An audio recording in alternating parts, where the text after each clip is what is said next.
Buenas tardes, colegas que siguen este curso de metafísica a través de YouTube.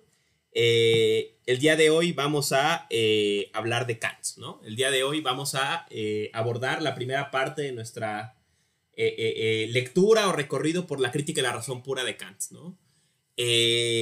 La sesión pasada, el eje conductor de este curso ha sido la noción de substancia y su transformación como concepto fundamental de la metafísica, o sea, de la forma en que Occidente respondió a la pregunta por el ser, y su transformación a lo largo de la tradición, ¿no?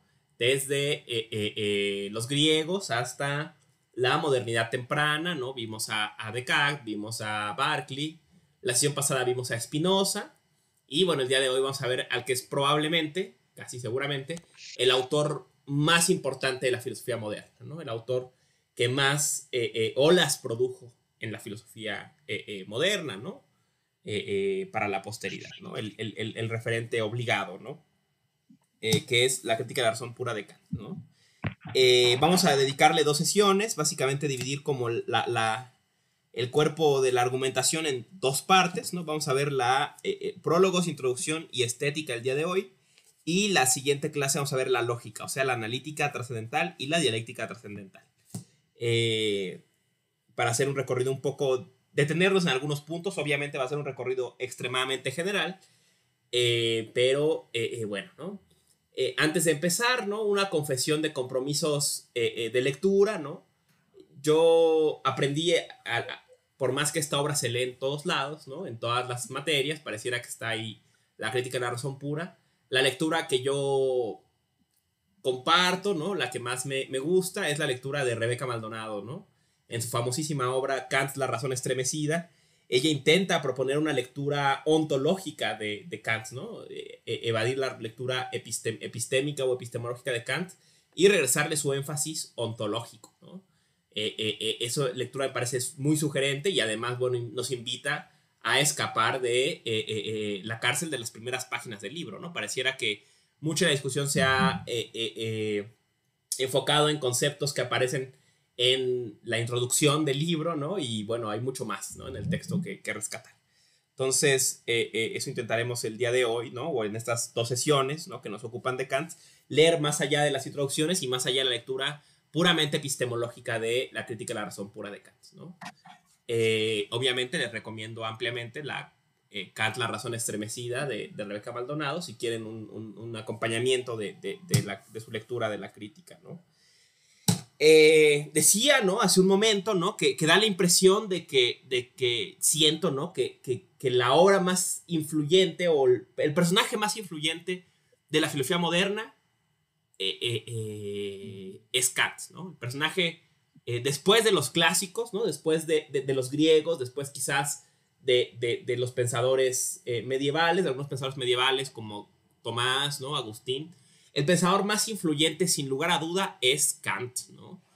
Decíamos, ¿no? Hace algunas sesiones que Aristóteles y su obra y la metafísica parecen que en su interpretación y en sus lecturas dotó a la metafísica, a la disciplina conocida como metafísica y con ella a la filosofía por completa de su lenguaje, ¿no?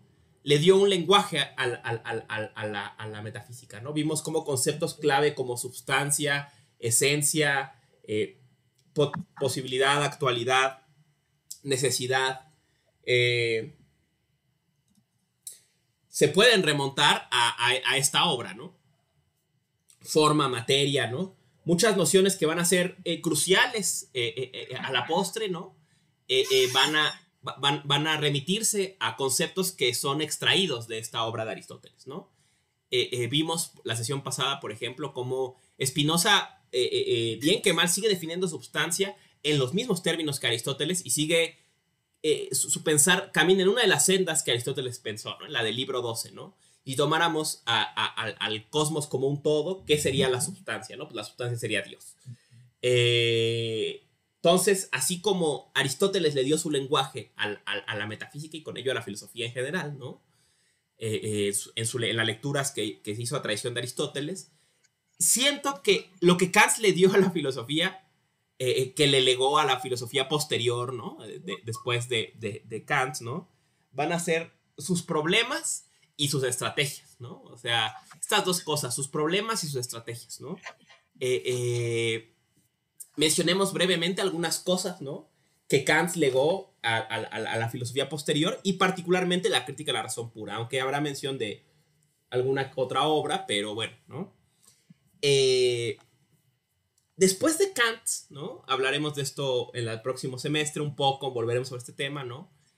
A partir de la obra de Kant se abre una supuesta cisma en la filosofía, ¿no?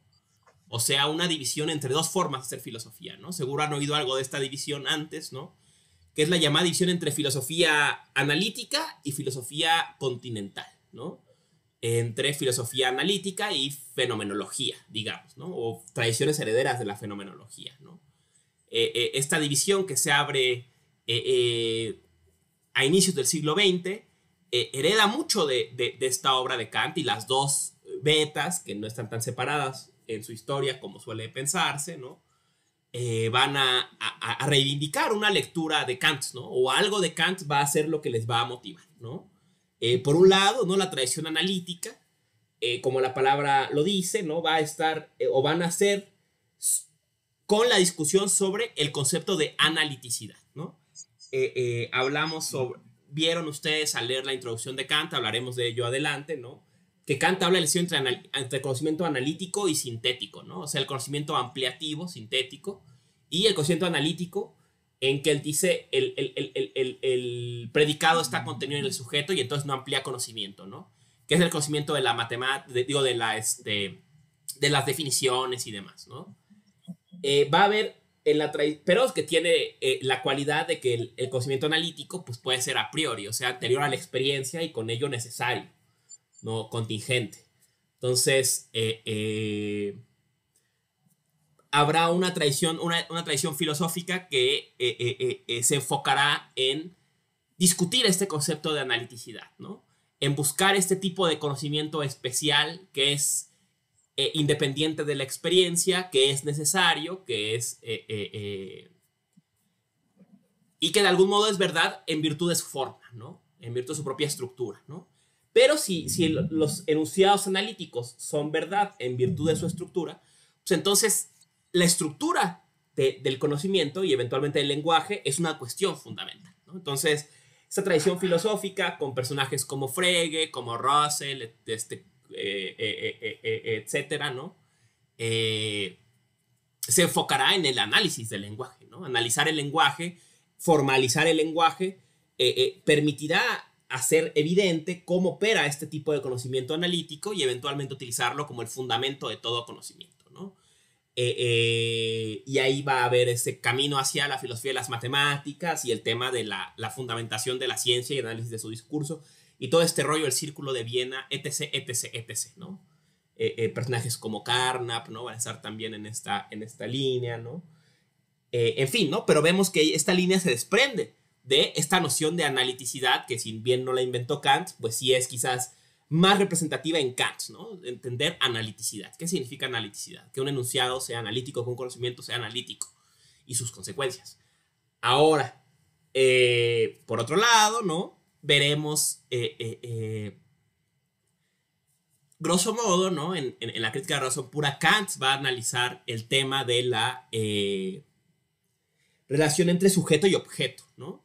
Y esta relación va a llevarlo a un montón de problemas, ¿no? O digamos, a pintar, como él mismo piensa, límites al conocimiento, ¿no? Cosas que no puede conocer más allá, ¿no?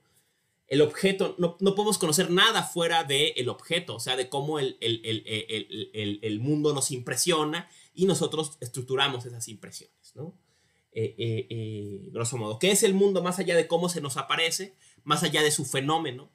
¿Qué es el noumeno? ¿Qué es la cosa en sí? Eso es un misterio, ¿no?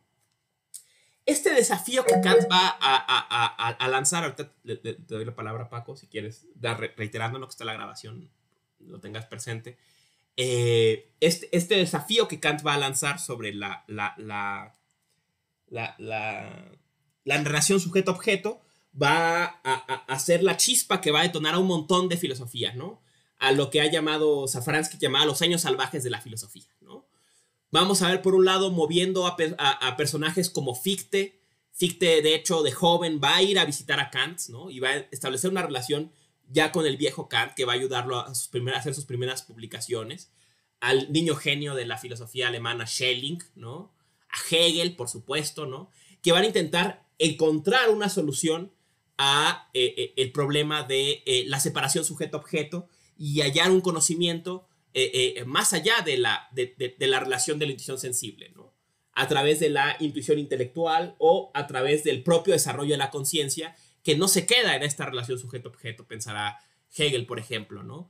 Otro personaje que va a abrevar fuertemente de las hojas de Kant, que en su momento se reivindicará como su único seguidor serio, al menos de la crítica de la razón pura, es Schopenhauer, ¿no? De quien hablaremos también en un par de sesiones. Schopenhauer va a intentar resolver este mismo problema que va a atravesar a Hegel, a Fichte, a Schelling, ¿no? El problema del idealismo alemán, que es superar, ¿no? La separación sujeto-objeto. Un conocimiento que esté más allá de esa separación, que encuentre la unidad ulterior de la realidad, digamos, más allá de esta separación que parece en Kant insuperable, ¿no? O al menos se guiña como insuperable. O se muestra como insuperable, aunque dé guiños de algunas fugas, ¿no? La solución de Schopenhauer, veremos, extremadamente sugerente, es un giro a la corporalidad, ¿no? Va a decir Schopenhauer en un argumento genial que ojalá fuera rescatado más en la filosofía, porque me parece un argumento maravilloso. Dice, lo que Kant dice es válido totalmente, plenamente, si fuéramos solamente serafines, o sea, cabezas, subjetividades flotantes. Pero somos subjetividades encarnadas en un cuerpo. Y en tanto que somos cuerpo, a la vez que somos subjetividad, somos cosa, somos objeto. Y en nuestra objetualidad vemos la interioridad de un objeto, vivimos la cosa en sí de un objeto. El objeto que somos nosotras y nosotros mismos cuando sentimos el cuerpo, ¿no? Entonces este giro a la corporalidad también va a ser empujado, ¿no? Y bueno, a la noción de voluntad va a ser empujado por la lectura de Kant, ¿no? Otro autor que va a abrevar fuertemente de Kant, aunque no suele pensarse, y él nunca lo negó, ¿no? Pero no suele pensarse, es Nietzsche, ¿no?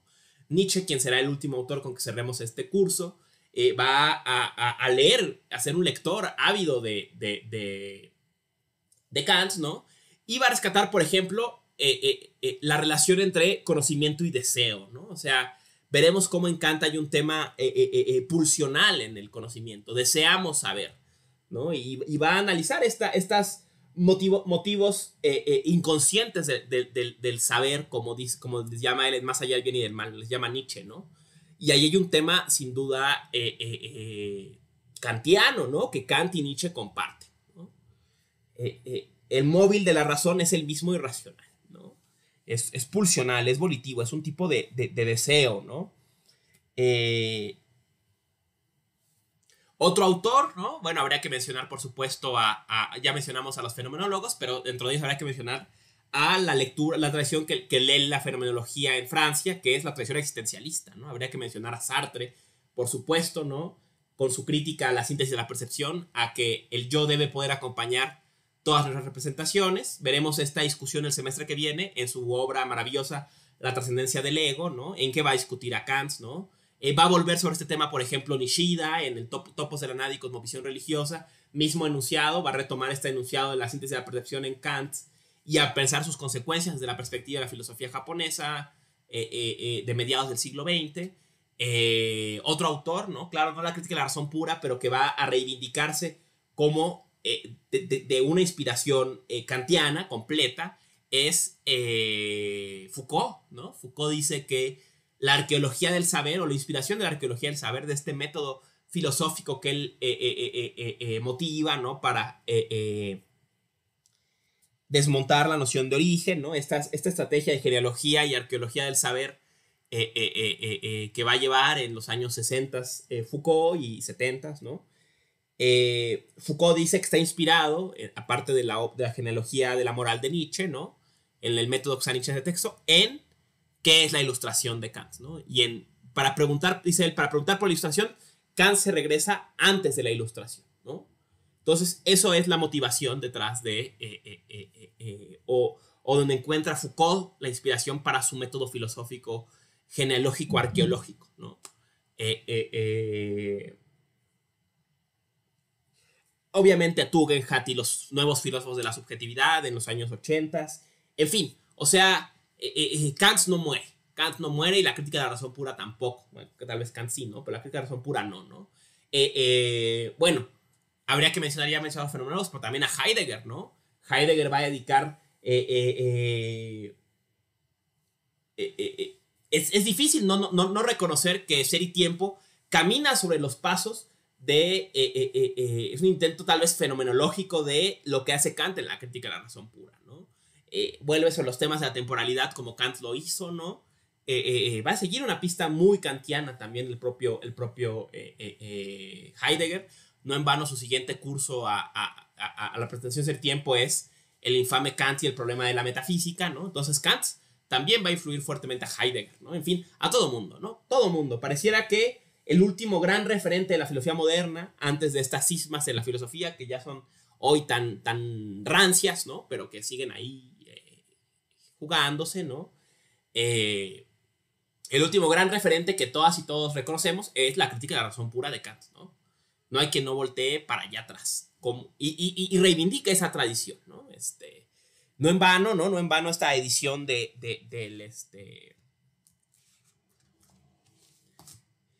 fondo, ¿no? Esta edición que hace el fondo, la UNAM y la UAM, la versión bilingüe, ¿no? Está hecha en papel de Biblia, ¿no? O sea, ahí hay algo sugerente, ¿no? En fin, dicho esto, ¿no? Con esta introducción,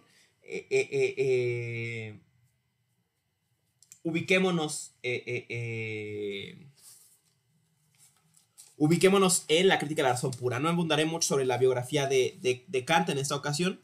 Vamos a hablar de ella cuando hablemos del idealismo alemán, porque es importante, ¿no? Digamos, Kant va, digamos, a colearse con estas discusiones, ¿no? Va a tener contacto directo con personajes como Fichte, ¿no? Entonces, y lecturas de la revolución, de las independencia de las 13 colonias, de la Revolución Francesa, serán importantes para los autores del siglo XIX. Pero con Kant nos ubicamos a finales del siglo XVIII, ¿no? A finales de los 1700, ¿no? Estamos entre la independencia de las 13 colonias en 1777 y la Revolución Francesa en 1789, ¿no? Se dice que la crítica de la razón pura se gesta entre 1781 y 1787, ¿no? Estamos en el corazón de la Ilustración, ¿no? El propio Kant se va a identificar como un pensador ilustrado. Y bueno, habría que en la nota que habría que mencionar otro movimiento filosófico que estará fuertemente influido por Kant va a ser el romanticismo, ¿no? Que al menos se va a revelar al espíritu ilustrado kantiano, ¿no? Con personajes como Herder, eventualmente como Hölderlin, como como Schlegel, Schiller, ¿no? Todos ellos, ¿no? En fin, ¿no? Entonces, Kant, ¿no? Crítica de la razón pura, ¿no? Vamos a ir leyendo, ¿no? Algunos pasajes, recorriendo algunos temas, ¿no? Y como decía, ¿no? Para el día de hoy nos ocupan los prólogos, las introducciones y la estética trascendental, ¿no? Llamo la atención sobre algunas cosas que me parecen importantes. Ustedes igual ya la leyeron, pero leo y comento, ¿no? Entonces empezamos, la crítica de la razón pura, las ediciones, tanto la de bueno, las ediciones mejor logradas, ¿no? Incluida la que tienen ustedes en el Mega, ¿no? Juntan, ¿no? La primera y la segunda edición, ¿no? Vamos a ver que al borde de la página, ¿no? Ahí se aprecia, ¿no? Está A y B, ¿no? A y B. Las que tienen A y B, subíndice A y subíndice en B, son pasajes que están en las dos ediciones, y los solo dicen A o solo dicen B solo están en la primera o la segunda edición. Esta edición veremos, la clase que viene es importante porque Kant va a recortar un tema importante, el tema de la imaginación de la segunda edición. Entonces se edita así para rescatar este tema de la obra kantiana, de la primera edición de la Crítica de la Razón Pura, ¿no? En fin, ¿no? Entonces entramos al prólogo, primer prólogo de la Crítica de la Razón Pura, ¿no? Abre con esta frase, ¿no? La razón humana tiene... perdón, Paco quería hablar antes de empezar a leer, no se me olvida, ¿no? Si Paco quieres hablar o quieres ponerlo en el chat, adelante, te escuchamos o te leemos. ¿Se escucha, profe? Solo quería preguntar sobre cuando hablaba en sí, se refería a este punto de vista objetivo de algo en potencia. ¿A qué te refieres con el en sí? Ajá, hace rato estaba mencionando de cuando estaba haciendo las distinciones entre la filosofía continental y la analítica, estaba hablando de en sí, pero no comprendo muy bien eso. De la cosa en sí, ¿no? De que es algo en sí.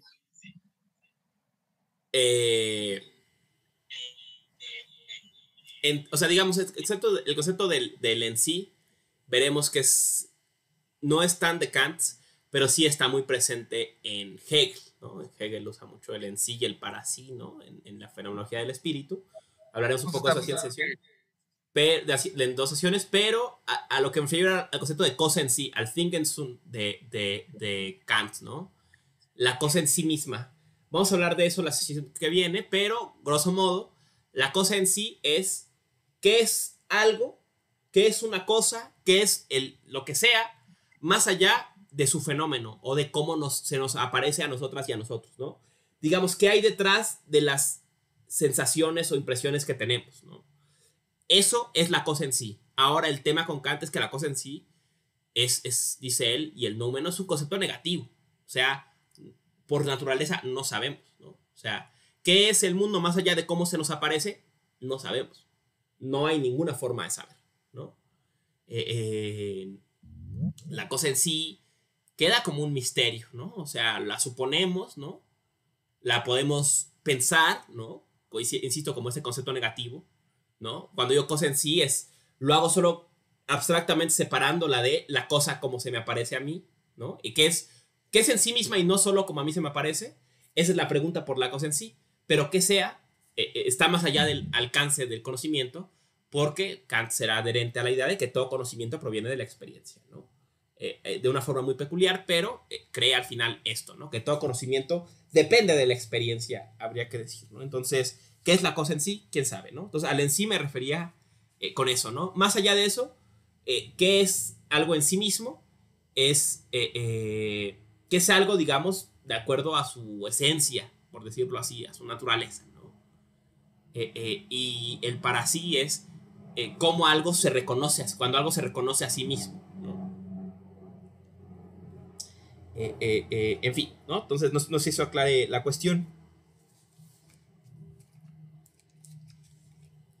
Sí, muchas gracias, profe.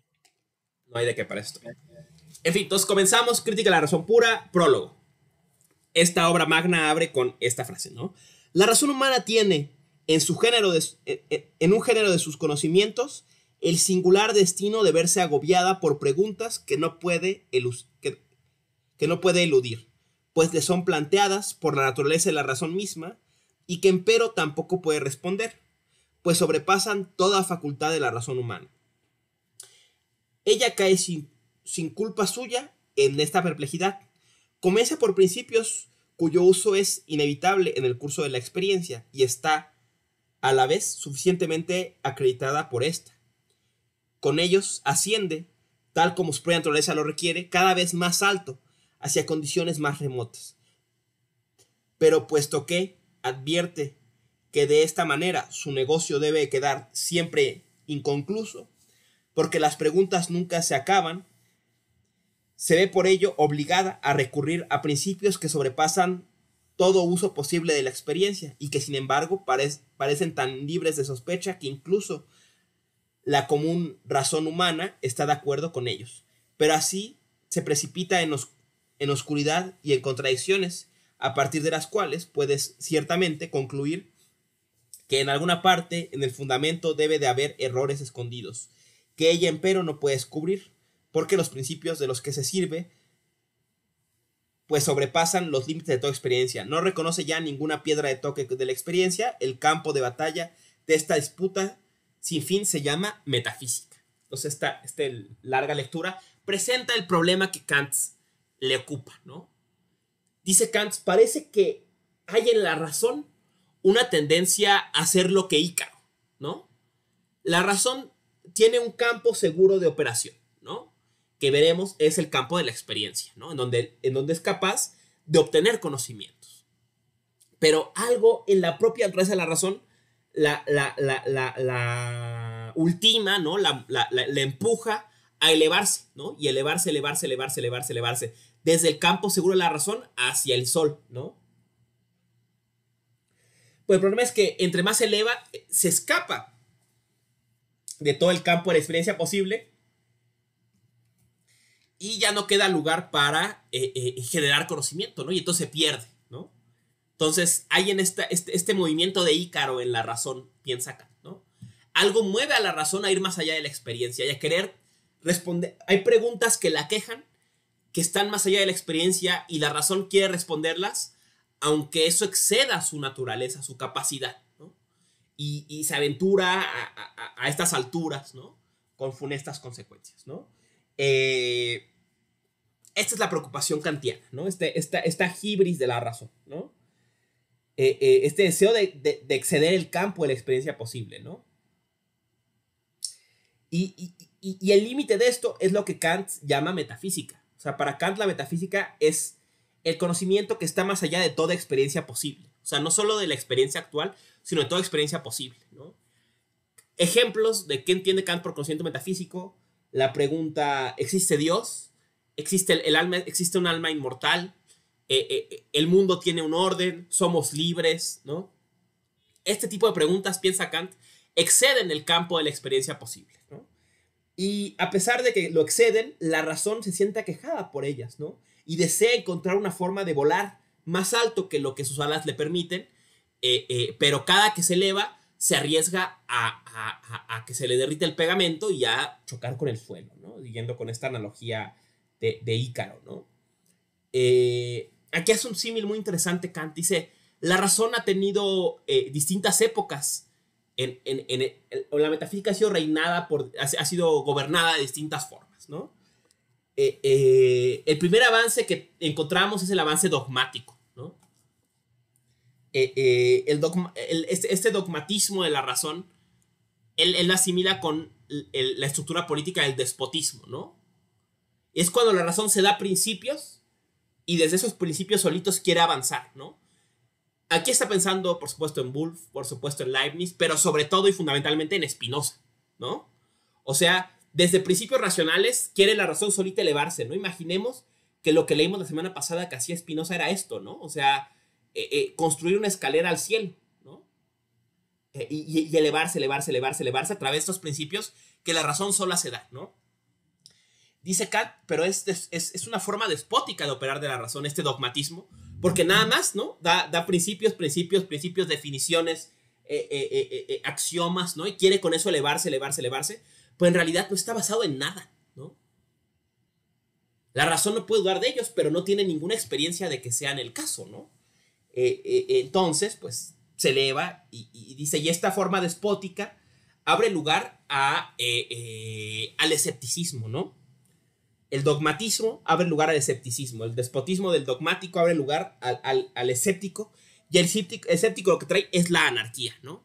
Aquí es evidente que está pensando en Hume, de quien hablaremos un poco más adelante, ¿no? Pero es básicamente decir, bueno, en realidad, si todo conocimiento proviene de la experiencia dice muy poco, ¿no? Y todo lo que no esté dicho por la experiencia, pues es creencia. Podemos creer lo que queramos, ¿no? El ejemplo paradigmático de Hume es el tema de la causalidad, ¿no? Dice Hume, yo sin duda veo que una bola de billar golpea a otra y que entonces la otra bola de billar se mueve, ¿no?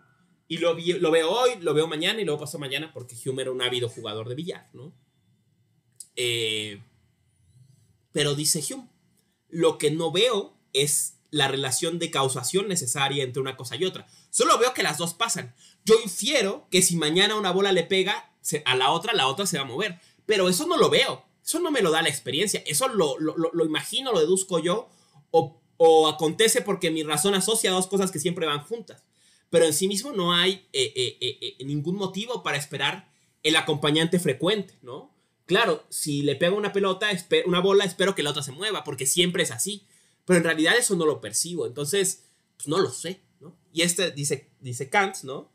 El dogmático abre paso al escéptico, ¿no? El que cuestiona estos intentos de avance de la razón más allá de sus límites y simplemente se queda en la duda, ¿no? Hume nunca nos dice que sí, Hume nunca nos dice que no. En el campo de la razón solo queda reconocer que no sabemos, ¿no? Descansar en este sano escepticismo, ¿no? En el campo de la duda, ¿no?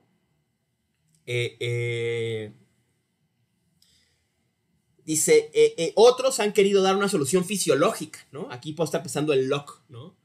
Que quiere justificar el conocimiento explicando cómo se produce el conocimiento, ¿no? Y a partir de los espíritus animales y el rollo, ¿no? Y si finalmente terminamos cayendo en un indiferentismo, ¿no? En que pareciera que la cultura renuncia a este tipo de saberes y dice, bueno, sí, claro, la razón me aqueja a saber, pero parece que los que dedican a eso están en un relajo, ¿no? Y que nadie tiene buenas respuestas, ¿no? Y simplemente nos ignoran, ¿no? Ignoran la cuestión, ¿no? Dice Kant, ahora hay que abrir el lugar a un nuevo método, ¿no? Que es lo que él llama, y que intenta decirlo, que es la crítica de la razón pura, ¿no? La crítica de la razón pura se pretende ser, dice él, un tribunal de la razón, ¿no? O sea, antes de avanzar de una forma u otra, hay que cuestionarnos si la razón misma es capaz de avanzar en estos caminos, ¿no? ¿Qué hay en la razón que le pudiera permitir escapar los límites de la experiencia actual y más aún de la experiencia posible y acceder al conocimiento metafísico, ¿no? Esa es la cuestión, ¿no? Un poco pensemos que Spinoza intenta algo así, mucho más modesto, ¿no? En el libro tercero, ¿no? Cuando hablaba de los géneros del conocimiento, del primer, segundo y tercer género, ¿no? Es decir, bueno, ¿cómo es que conocemos esto que estoy diciendo yo aquí, ¿no?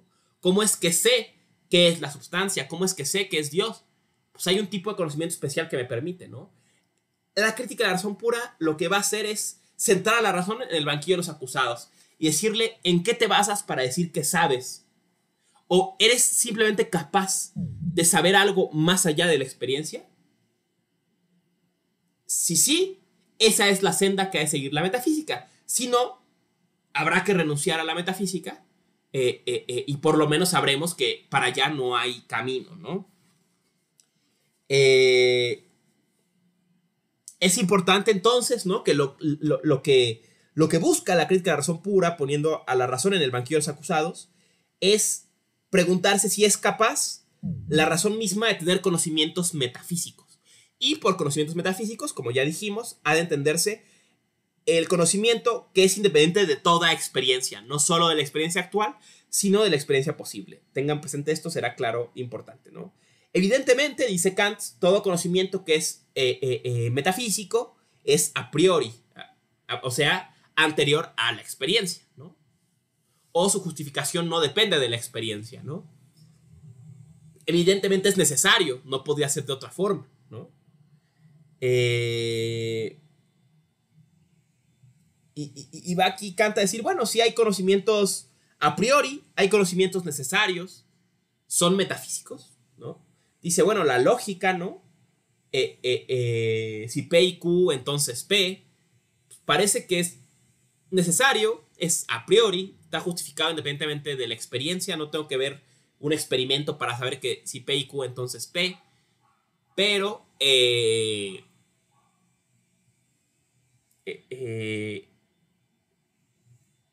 veremos los problemas con este conocimiento, ¿no? La matemática, ¿no? 3 más 5 es igual a 8, ¿no? Sí es independiente de la experiencia, de la experiencia actual, por lo menos a priori, ¿no? Es necesario. Parece que sí amplía el conocimiento de alguna forma, ¿no? El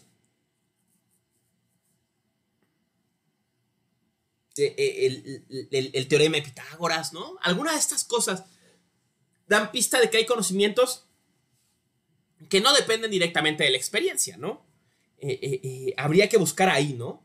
Y el conocimiento que no depende de experiencia en sumo grado, pues es el metafísico, ¿no? El que de plano no depende de ningún tipo de experiencia, ¿no? Ni directa ni indirectamente. Es el tema del giro copernicano, ¿no? Y entonces Kant se pregunta, ¿y cómo vamos a encontrar ese conocimiento, no? O sea, ya para este momento Kant va a haber tomado muy a pecho la máxima empirista, ¿no? Todo conocimiento proviene de la experiencia. Entonces, ¿dónde habría algo en el conocimiento o algún tipo de conocimiento o material para generar un conocimiento que él no venga de la experiencia, ¿no? Ese es el tema de Kant. Leo lo que se puso antes de seguir, ¿no? Sí, está grabándose la reunión. Pero bueno, es la...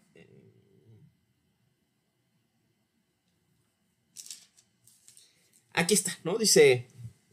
Leo, estamos en el B26 en números romanos, ¿no? O sea, en el prólogo a la segunda edición, ¿no? B26, números romanos, ¿no? No, 16, perdón, B16, números romanos, ¿no?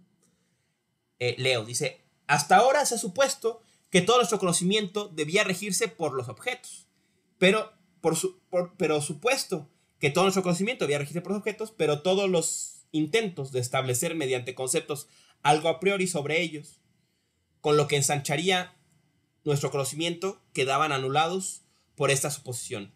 O sea, si todo conocimiento proviene del objeto, pues no hay forma de un conocimiento a priori. Si todo conocimiento proviene de la experiencia, no hay ningún conocimiento a priori, o sea, que no dependa de la experiencia, ¿no? Ensáyese, pues, por eso, una vez, si acaso no avanzamos mejor en los asuntos de la metafísica, si suponemos que los objetos deben regirse por nuestro conocimiento, lo que ya concuerda mejor con la buscada posibilidad de conocimientos de ellos a priori, que haya que establecer algo acerca de los objetos antes de ellos sean dados. Ocurre aquí lo mismo con los primeros pensamientos de Copérnico, ¿no? Entonces, vamos a decir que Copérnico, quien al no poder adelantar bien con la explicación de los movimientos celestes cuando suponía que todas las estrellas giraban en torno del espectador, ensayó si no tendría mejor resultado si hiciera girar al espectador y dejara en cambio en reposo a las estrellas. Ahora bien, en la metafísica se puede hacer un ensayo semejante en lo que concierne a la intuición de los objetos. Si la intuición debiese regirse por la naturaleza de los objetos, no entiendo cómo se podría saber a priori algo sobre ellos. Pero si el objeto, como objeto de los sentidos, se rige por la naturaleza de nuestras facultades, de nuestra facultad de intuición, entonces puedo muy bien representarme esa posibilidad, ¿no? Este pasaje es uno de los pasajes más famosos de Kant y es el famosísimo giro copernicano, ¿no? Kant se propone un movimiento análogo al de Copérnico en la forma en la que entendemos el conocimiento, para abrir lugar a el conocimiento a priori y con ello eventualmente al conocimiento metafísico, que es lo que Kant está buscando, ¿no? ¿Cómo? Se supone, dice aquí claramente, ¿no? Copérnico, ¿no? Está intentando explicar, ¿no?, las órbitas de ciertos objetos celestes, ¿no? Pero estas órbitas eran irregulares bajo el supuesto de un modelo geocéntrico, ¿no? O sea, en que la Tierra era el centro del universo, ¿no? Y si la Tierra era el centro, entonces todas las cuerpos celestes que se aprecian en la noche se movían de forma irregular, ¿no? Porque hacían una especie de como que iban y regresaban, ¿no? Y entonces dice Copérnico, ¿no? ¿No será más bien que lo que pasa no es que estemos nosotros estáticos y sean las estrellas las que se mueven, sino que de hecho las estrellas no se mueven, de hecho también se mueven, pero el observador, y en este caso el planeta Tierra, ¿no?, también se está moviendo, también está sometido al movimiento de traslación, ¿no? Lo mismo hace o intenta hacer Kant, ¿no? Creo que alguien tiene su micrófono abierto, ¿no? escuchamos ahí la tertulia de fondo, ¿no? No me molesta nada más para que no digan algo embarazoso sobre la clase, ¿no? Entonces, lo que Kant intenta es lo mismo, ¿no? Dice Kant, si suponemos que el sujeto es pasivo, ¿no? Como pensaría Locke y los empiristas herederos de Locke, ¿no? Y que entonces son las intuiciones las que impresionan la tablilla de cera, ¿no? De la conciencia, de la mente, ¿no? Entonces, el sujeto es pasivo y el objeto lo impresiona nada más, ¿no? Entonces, nada más recibimos, ¿no? Pero si es así, ¿no? Entonces no se entiende cómo pudiera haber conocimiento a priori, ¿no? Justificado independientemente de la experiencia, ¿no? Y parece que lo hay, ¿no? Si no en la metafísica, por lo menos en las matemáticas, en la lógica, en la física, ¿no? Entonces, ¿qué pasó, no? Dice Kant, ¿y si fuera al revés? ¿Y si de hecho, igual que con Copérnico, ¿no? ¿Y si el sujeto no fuera impresionado solo pasivamente por los objetos, sino algo de su forma, o de alguna forma, al percibirlos, al captarlos, el sujeto les dotara de algún tipo de estructura, los ordenara de alguna forma, o los atrapara, los captara, digamos, activamente, hiciera algo en este proceso de percepción, en vez de solo ser impresionado, ¿no? Entonces habría lugar para entender la posibilidad de un conocimiento a priori. ¿Qué conoceríamos a priori de un objeto? Lo que nosotras y nosotros ponemos en él, ¿no? Entonces, ese es el giro copernicano en Kant, ¿no? Tema típico de exámenes de filosofía, ¿no? Explica el giro copernicano. Pues ya está explicado el giro copernicano, ¿no? Entendemos por el giro copernicano, pues, un movimiento análogo al que hace Copérnico al cambiar la posición del observador, y en este caso de la Tierra, del modelo geocéntrico al heliocéntrico, ¿no? Para explicar el movimiento de las estrellas, a saber, y si no son las estrellas las que se mueven y nosotros inmóviles, sino de hecho la Tierra se está moviendo junto con las estrellas, no se explica mejor el modelo de sus movimientos. Lo mismo intenta Kant, ¿no? Dice, y si de hecho no es el sujeto pasivo en el proceso de percepción y es solo impresionado por el objeto, sino de hecho el sujeto algo agrega en este proceso, algo hace de activo, algo agrega para captar, ordenar las intuiciones, así no quedaría mejor explicado el modelo, la posibilidad del conocimiento a priori, ¿no? Entonces, eso es el giro copernicano kantiano, ¿no? Un intento de cambiar la perspectiva de la forma de entender la experiencia de un sujeto pasivo a un sujeto activo, para abrir la posibilidad de que haya un conocimiento a priori. ¿De qué es el conocimiento a priori? Pues de lo que sea que ese sujeto hace, de la actividad de ese sujeto a la hora de conocer. O sea, lo que sea que el sujeto agrega para ordenar las impresiones sensibles que recibe, ¿no? Creo que alguien quería hablar. Adelante, le escucho. Prof, lo que este sujeto activo le estaría agregando al objeto sería, o sea, una transformación del objeto. Podría darle un significado el cual no le pertenece en sí al objeto. Sí, Kant diría suspicazmente, le pertenece al objeto, pero el objeto es el resultado de este proceso, ¿no? No le pertenece a las intuiciones sensibles. Vamos a ver esto al final de la clase de hoy, ¿no?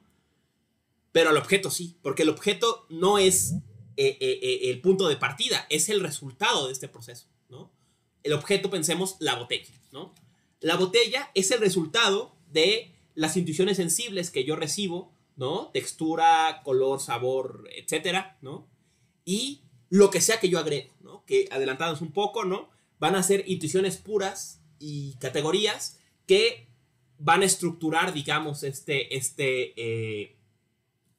estas intuiciones sensibles, les van a dar unidad y hasta una unidad transtemporal, y van a construir, a configurar el objeto botella, ¿no? Pues el objeto botella depende tanto de las intuiciones sensibles que recibo de ella, su temperatura, su color, etcétera, como de la capacidad o la acción de la subjetividad de ordenar esas impresiones en el espacio y el tiempo y convertirlas en un objeto, ¿no? En el objeto botella. Pero el objeto botella solamente es el resultado de este proceso, ¿no?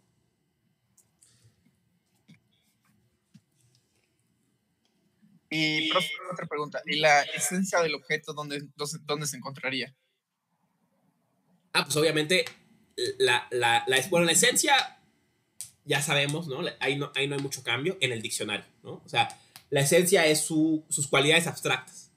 Su substancia, vamos adelantados a la clase que viene,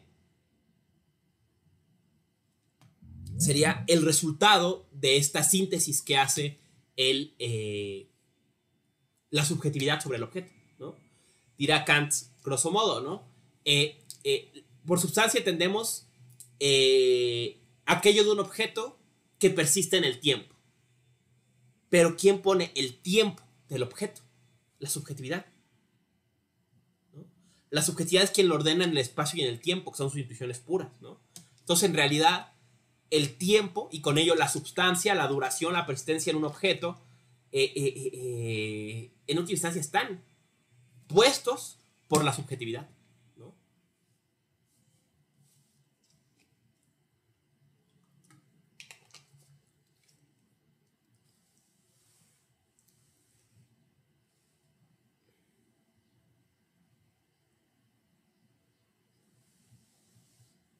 No sé si quedó un poco claro. Igual vamos a redondear esto para el final de la clase. Entre hoy y la semana que viene vamos a redondear sobre tanto la cuestión del tiempo en esta clase y la cuestión de la sustancia. Vamos a mencionarla la sesión la semana que viene.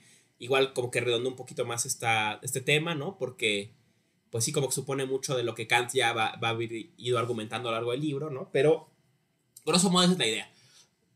¿Dónde está la sustancia del objeto? La pone la subjetividad. Su unidad incluso la pone la subjetividad, ¿no? Las intuiciones son múltiples. Lo que las convierte en objetos es la subjetividad, ¿no? La que las sintetiza, ¿no? La función de la subjetividad en última instancia, particularmente en la producción de conocimientos, es la de síntesis, ¿no? En fin, no sé si quedó un poquito más claro. Igual te insisto, vamos a volver sobre eso adelante.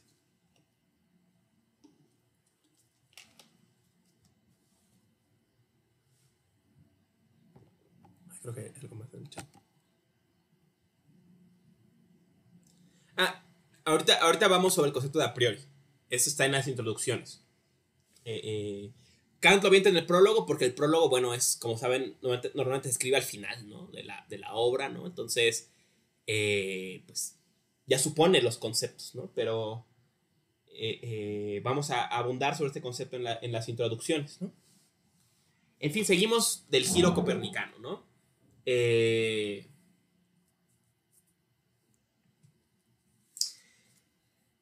Dirá Kant, bueno, ¿no? Entonces, solo así, solo desde el giro copernicano, solo desde este cambio de perspectiva sobre el rol de la subjetividad en el conocimiento, este paso del rol pasivo en el empirismo lockeano al rol activo que Kant le propone, o sea, de suponer que la subjetividad no solo es impresionada por las intuiciones, sino que algo agrega a esas intuiciones, es que hay lugar para el conocimiento a priori. Ahora inmediatamente se reconoce un problema, que será el tema, ¿no? de la obra, que es que entonces, ¿no? si el conocimiento a priori, o sea, anterior a la experiencia, justificado, anterior, sin necesidad de la experiencia, parece ser de lo que sea que la subjetividad agrega en el proceso del conocimiento, ¿no? Lo que sea que la subjetividad pone, o sea, que no es dado por la intuición sensible, sino que la subjetividad lo agrega. Entonces parece que todo conocimiento, incluso el conocimiento a priori, está de alguna forma conectado siempre a la experiencia posible. No tal vez a la experiencia actual, pero sí a la posible, ¿no? Y aquí Kant resolverá de paso un problema, ¿no? ¿Por qué la estructura de las matemáticas coincide con la estructura del mundo? Por ejemplo, ¿no? Pues porque las matemáticas solamente operan con elementos que la subjetividad agrega a la experiencia y entonces a la estructura de la experiencia misma, digamos, ¿no? Y por eso hay esta coincidencia, ¿no? Porque son, digamos, vienen del mismo campo, o sea, la propia estructura de la subjetividad, ¿no? Pero esto abre un problema, ¿no? Entonces, si solo hay, si todo el consciente a priori está conectado, si no a la experiencia actual, al menos a la experiencia posible, ¿no? Entonces, la metafísica lo que quería era lo incondicionado, o sea, el conocimiento independiente de toda experiencia, actual o posible, ¿no? Y nos vemos en problemas, ¿no?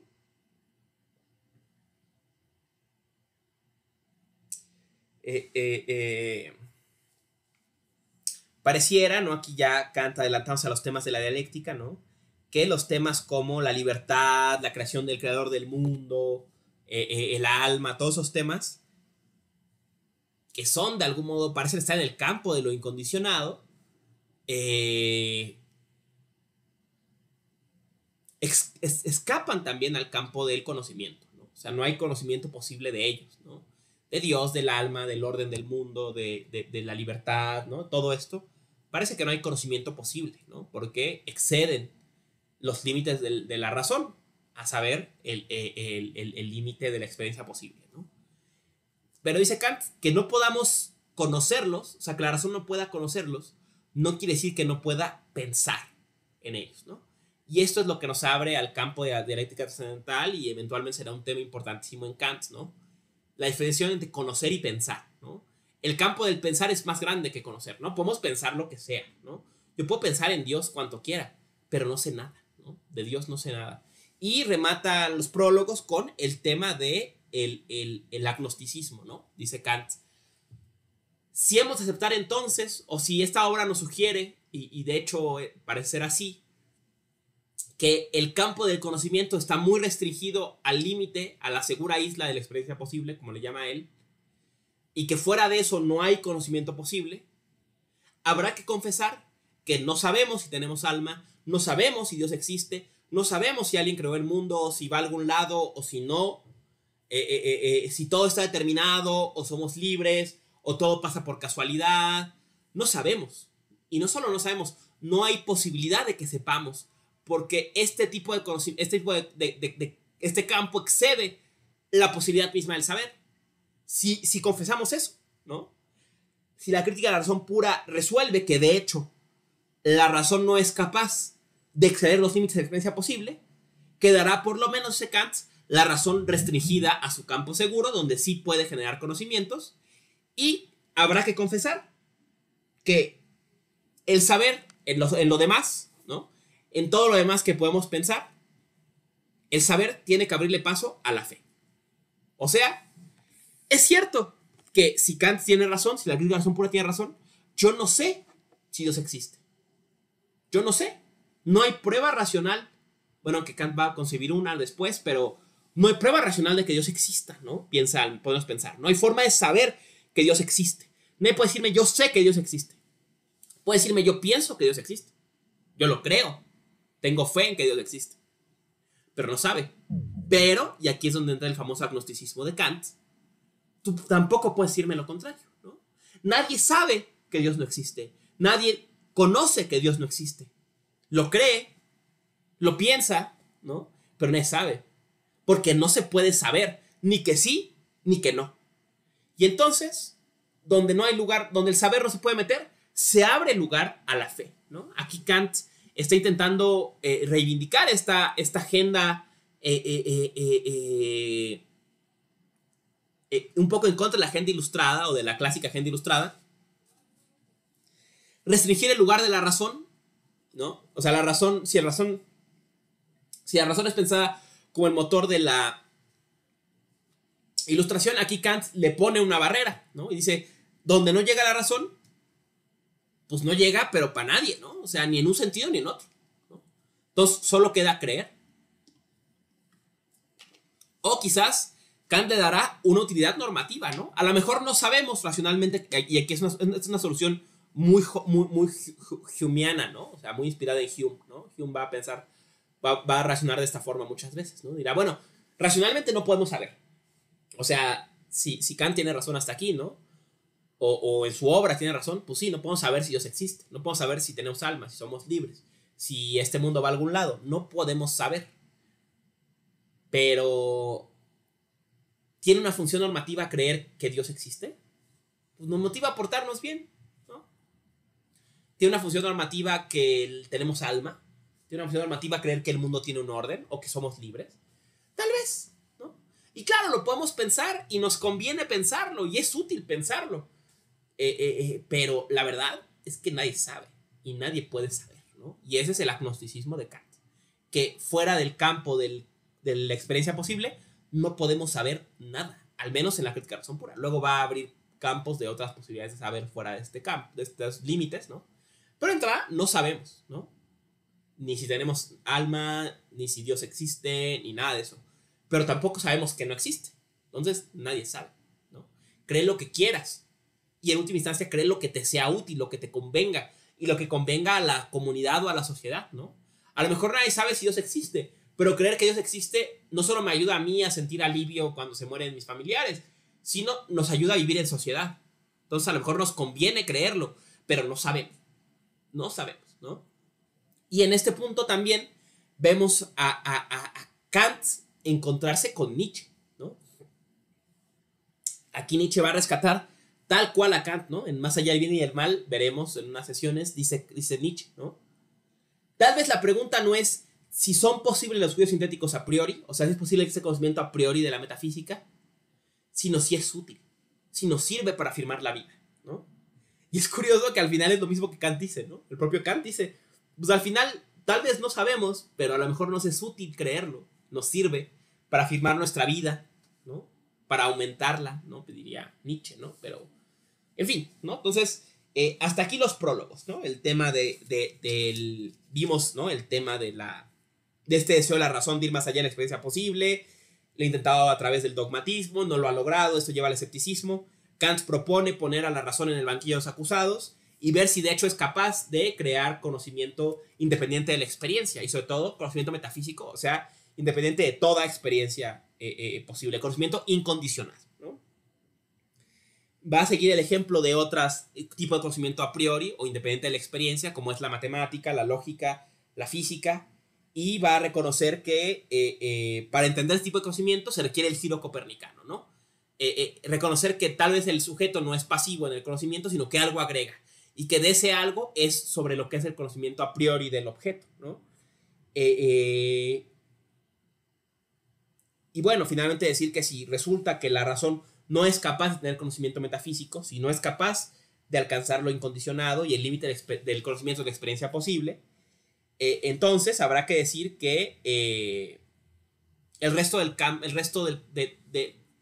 fuera del campo de la experiencia posible no hay lugar para conocer y solo para pensar y en última instancia para creer, ¿no?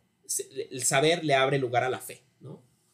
Kant restringe la razón dejando este campo para la fe. Cree lo que quieras, cree lo que te convenga, porque nadie te puede decir que sabe o que no sabe, ¿no? Y ahí el agnosticismo kantiano, ¿no? Con eso redondeamos, pues, la introducción. Digo, el prólogo, perdón, ¿no? Ahora sí entramos a las introducciones, ¿no? Voy a basarme particularmente en la primera introducción, aunque veremos también algo de la... No, espera. Vamos a apoyarnos más bien en la segunda introducción, perdón. Vamos a ver la segunda introducción, aunque son muy parecidas en temáticas. La segunda es un poco más esquemática, por eso es más clara, ¿no? Fíjense, esta primera frase de la introducción es donde Kant, es otra forma de plantear el giro copernicano, y es donde Kant le va a hacer trampa a los empiristas y va a abrir el campo al conocimiento a priori, ¿no? Dice Kant: no hay duda de que todo nuestro conocimiento comienza por la experiencia. No hay duda, ¿no? O sea, todo conocimiento comienza con la experiencia.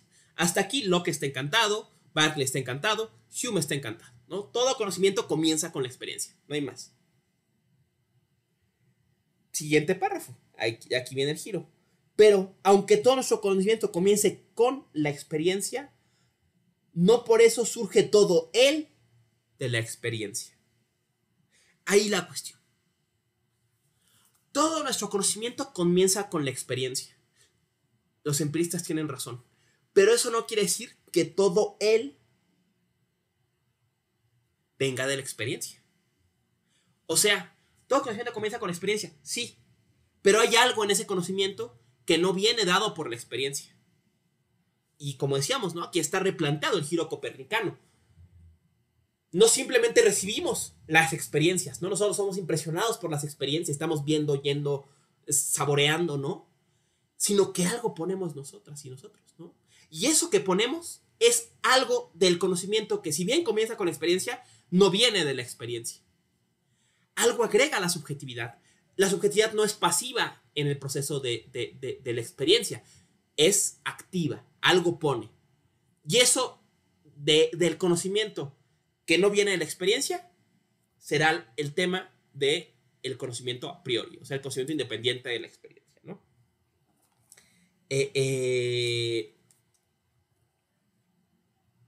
Dice, adelante Kant, dice, por consiguiente, es una cuestión que por lo menos requiere todavía una investigación más precisa y que no se puede despachar enseguida según la primera apariencia. La cuestión de si hay tal conocimiento independiente de la experiencia y aún de todas las impresiones de los sentidos. Tales conocimientos se llaman a priori y se les distingue de los empíricos que tienen sus fuentes a posteriori, a saber, en la experiencia, ¿no? O sea, los conocimientos a priori, ¿no?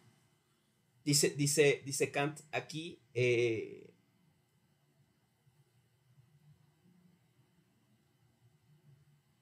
son aquellos son independientes de la experiencia, ¿no? Que no dependen de la experiencia para justificación, ¿no? Yo sé que, por ejemplo, ¿no? Les voy a dar un ejemplo de esto, ¿no? Yo sé que los limones en mi refri están echados a perder porque los saqué y están echados a perder y ya los tiré a la basura, ¿no? Entonces tuve que experimentar para saber que están echados a perder o que eran verdes o que ya estaban medio grises o que el agua está fría o está caliente, ¿no? O sea, yo no sé, ¿no? ¿Quién nos ha quemado la lengua, no? No sabías si estaba tan caliente el café, no sabías si estaba tan caliente el chocolate, ¿no? No sabías hasta que lo experimentaste, ¿no? No había forma de que lo supieras independiente de la experiencia, ¿no? Pareciera. Pero, por ejemplo, yo sé que si tomo 2 limones que tengo en el refrigerador y los 2 que hay en la basura, tendría 4 limones. Y no necesito, o sea, ustedes saben si tengo limones en el refri, a lo mejor no, a lo mejor estoy mintiendo, ¿no? Pero saben que si juntar esos 2 limones de la basura y los 2 limones del refri haría 4. Y eso está justificado independientemente de la experiencia. ¿Saben ustedes en qué estado está la leche de mi refrigerador? Tal vez se echa a perder también como mis limones, pero soy un irresponsable, ¿no? No lo saben, tendrían que venir a ver y decir, ay no, profe, está echada a perder su leche, ¿no? O no, está buena todavía, ¿no? Pero saben que si tengo 2 litros de leche en el refri y meto otro más, porque también soy un irresponsable y no me acabo mis cartones de leche, tendría 3, ¿no? Y eso lo saben sin venir a ver mi refri. Ese conocimiento está justificado, por más que venga de la experiencia, por más que cuando somos niños, ¿no? Para explicarte, mira, tomas 3 manzanas y quitas una manzana y te quedan 2 manzanas, pues bueno, sí, lo adquieres a través de la experiencia, ¿no? O sea, lo ves y ves las 3 manzanas y quitas una y quedan 2, ¿no? Y dices, ay, no, sí es cierto, ¿no? Pero, por ejemplo, en este ejemplo, no vieron las manzanas, yo se los dije y ustedes saben, ¿no? Que si tienen 3 manzanas y quitan una manzana, quedan 2 manzanas. Ese conocimiento está justificado independientemente de la experiencia, ¿no? No depende de la experiencia. Claro, lo adquirimos a través de la experiencia muchas veces, ¿no? Nos explican en el kinder o lo vemos, ¿no? O cuando hacemos cuentas vemos nuestros deditos para hacer cuentas, ¿no? Pero no necesitamos de los deditos ni del abaco ni de ver las manzanas para saber que 2 más 2 es 4, ¿no?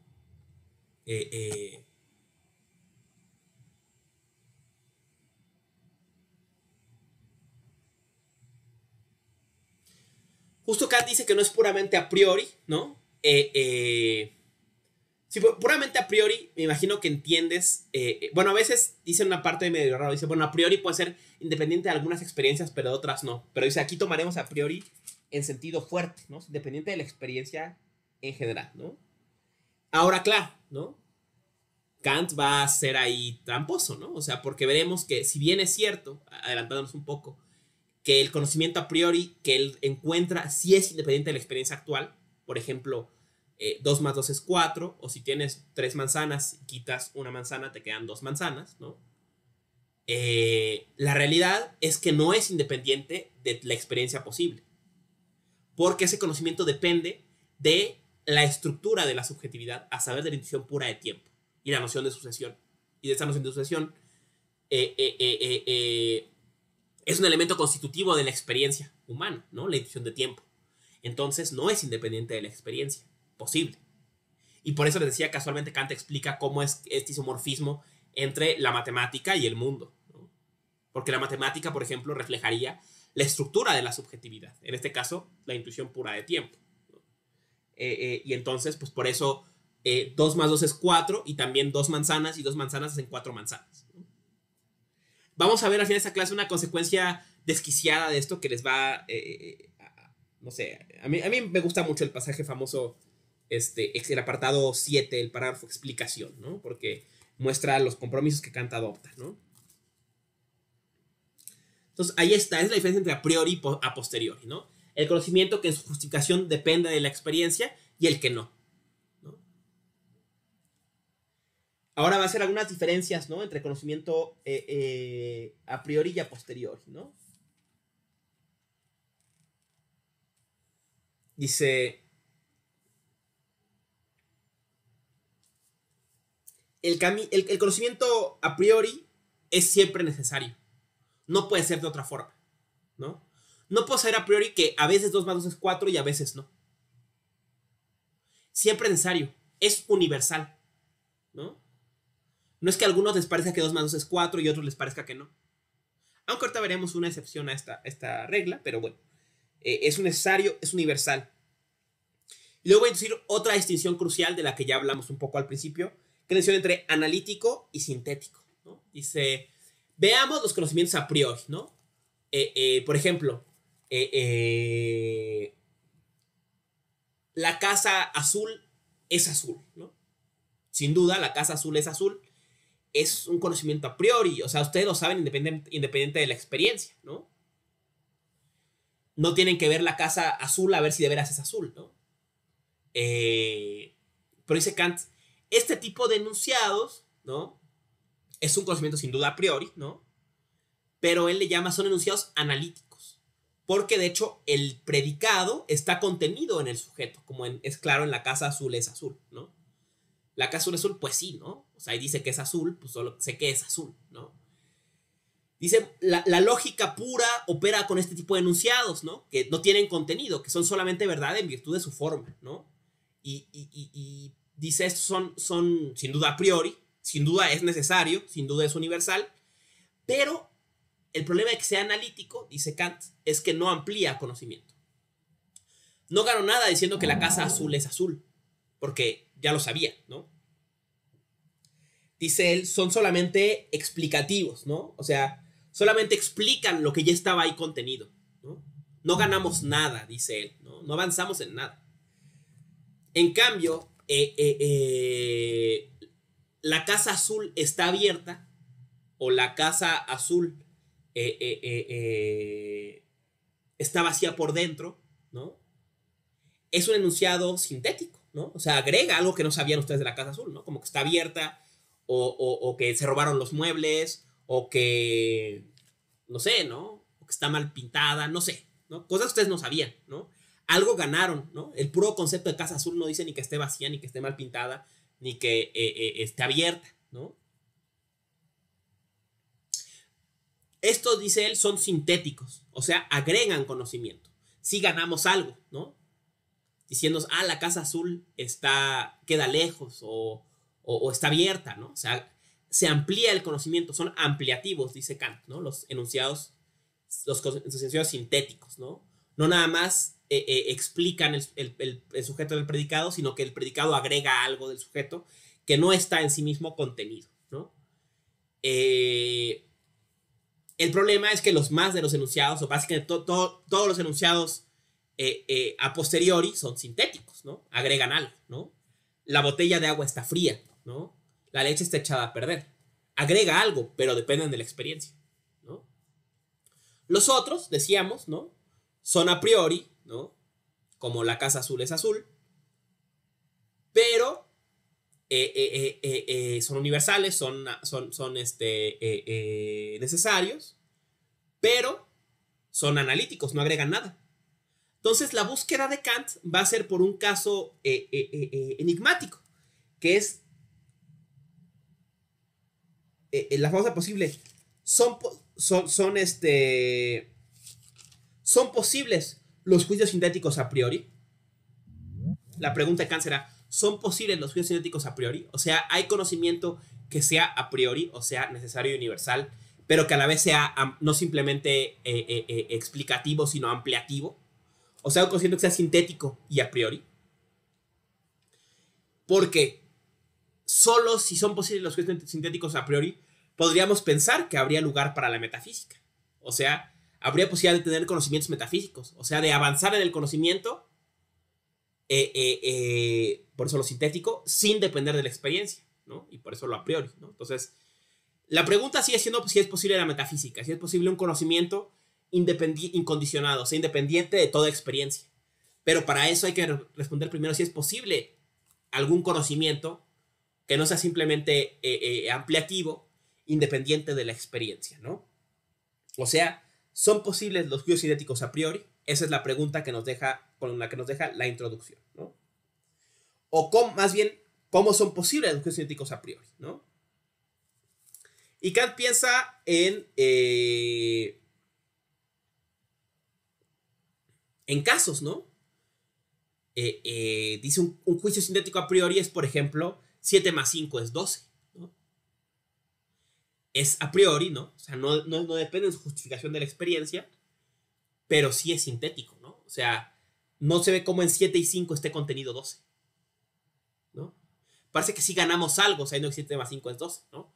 Ahora, en este caso puede no ser tan obvio, ¿no? Pero piensen en no sé, la raíz cuadrada de un número grandísimo, ¿no? No es claro cómo el resultado está contenido, no se ve ese contenimiento, ¿no? Entonces parece que sí ampliamos algo sabiendo cuánto es 700.257 más 300.500 no sé qué, ¿no? O sea, sí ganamos algo, ¿no? Sí es sintético, dice Kant, pero es a priori, ¿no?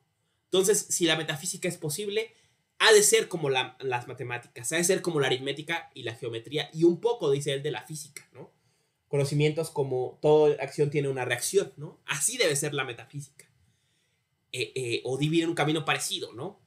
Entonces hay que analizar la posibilidad de los juicios sintéticos a priori, cómo es que funcionan, para ver si dentro de este campo hay lugar para la metafísica, ¿no? Si hay forma de hacer juicios sintéticos a priori completamente independientes de la experiencia y con ello que sean capaces de dar conocimiento metafísico, ¿no? Esa es la cuestión. Ahora, no sé si se dan cuenta que esta idea de analítico y sintético y a priori y a posteriori no es del todo clara. No es del todo clara, ¿no? ¿Qué significa que el predicado esté contenido en el sujeto? Sobre todo la decisión analítico-sintético no se termina de ver que sea clara, ¿no? O sea, ¿cómo es eso de que 7 más 5 no contiene 12 o que sí lo contiene, si es analítico o sintético? Y ese es el tema de la filosofía analítica. Ese es el tema de Frege, por ejemplo, ¿no? Frege va a decir, no, Kant, te equivocas. De hecho, 7 más 5 es 12, sí es un enunciado analítico. Y los enunciados analíticos no son tan poca cosa como tú crees, porque este tema de contener no es tan sencillo, ¿no? Y entonces la importancia del análisis del lenguaje para ver qué contiene el lenguaje, digamos, ¿no? O sea, que como un enunciado contiene otro, ¿no? Entonces ahí, ¿no? Está la cuestión sobre esta ambigüedad o este no tan claro de cómo funciona la analiticidad, ¿no? La distinción entre analítico y sintético, porque el analítico es menor o no da tanto conocimiento como el sintético, ¿no? Esto va a cuestionar justo la filosofía analítica, ¿no? En sus primeros tiempos, por lo menos, ¿no? Bueno, incluso hasta Kripke, ¿no? Kripke va a debatir esta mezcla de enunciados de a priori, necesario, universal, analítico, a posteriori, contingente, sintético, ¿no? Él va a discutir en en su famoso panfleto Identidad y Necesidad, esta dicotomía, ¿no? Entonces se ve como, bueno, estos problemas siguen ahí discutiéndose. En fin, ¿no? Entonces, con esta pregunta, ¿no? ¿Cómo son posibles los fluidos cinéticos a priori, ¿no? Entramos, ¿no? A la estética. Bueno, una definición más, ¿no? Importante, ¿no? Dice Kant, aquí nos ocupa el conocimiento trascendental, ¿no? ¿Qué significa según Kant trascendental? Dice, es el conocimiento que no es del objeto, sino de la manera en que conocemos el objeto. O sea, no de lo que sea el objeto, sino de eso que nosotros le agregamos para que se haga objeto. O sea, la forma en que nosotros lo captamos, digamos, ¿no? Entonces, el conocimiento trascendental no va a ser un conocimiento focalizado en el objeto, sino en eso del objeto que nosotras y nosotros ponemos, ¿no? Eso del objeto que la subjetividad agrega. Y bueno, con esta aclaración entramos a la estética trascendental, que siguiendo la pista será la estética, esto es el estudio de la percepción, ¿no? Aquí va a tomar las dos acepciones de estética, no la estudio del gusto, digamos, sino del proceso de percepción, y va a buscar dentro de la percepción lo que nosotras y nosotros ponemos a la percepción, ¿no? Por eso es trascendental, ¿no? No es estética nada más, sino la estética trascendental. O sea, ¿qué de la sensación pone la subjetividad? Ese era el tema. Entonces, entramos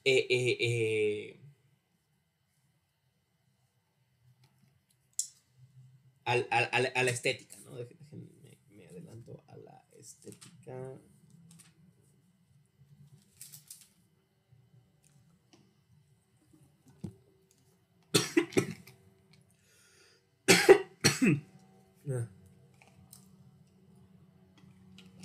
Ay, me ahogo.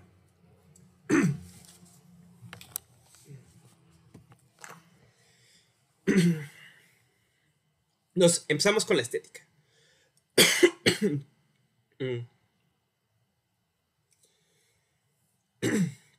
Dice Kant, cualesquiera sean las maneras y los medios en los que un conocimiento se refiere a un objeto, aquella manera por la cual se refiere a ellos inmediatamente y que todo pensar busca como medio es la intuición.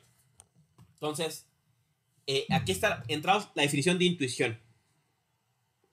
La intuición es la forma en la que el conocimiento se refiere al objeto. Digamos, el puente entre el objeto y el conocimiento se llama intuición, ¿no? Sigue con las definiciones Kant, empezando estas definiciones, dice...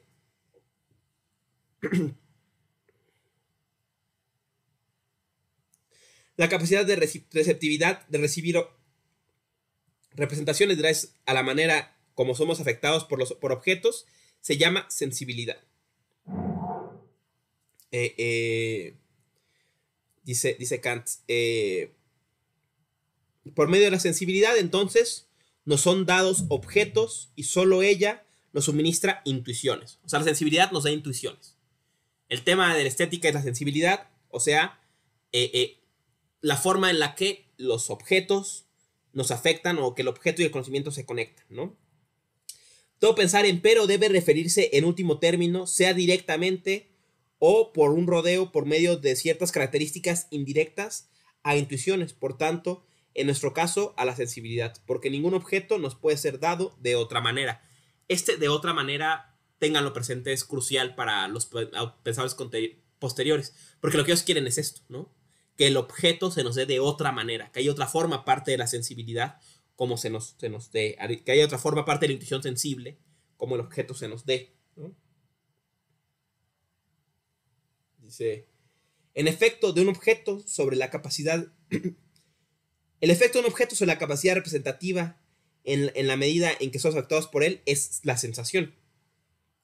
Aquella intuición que se refiere al objeto por medio de sensación se llama empírica. El objeto indeterminado de esa intuición empírica se llama fenómeno. O sea, el fenómeno es el objeto de la intuición. La intuición sensible es la forma en que este afecta, y a lo que afecta es a la sensibilidad, digamos, ¿no? Con estas nociones muy básicas, ¿no? Tres momentos, ¿no? Entendemos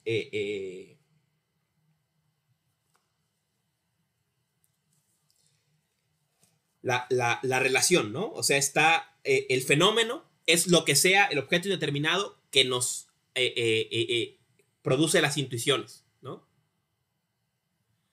Las intuiciones es la conexión entre entre el fenómeno y el conocimiento, la subjetividad, digamos, y la sensibilidad es la capacidad de ser afectado por por el fenómeno, ¿no? Entonces, ahí está, ¿no?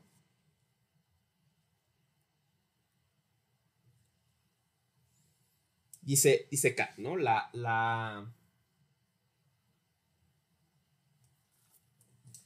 Dice adelante Kant.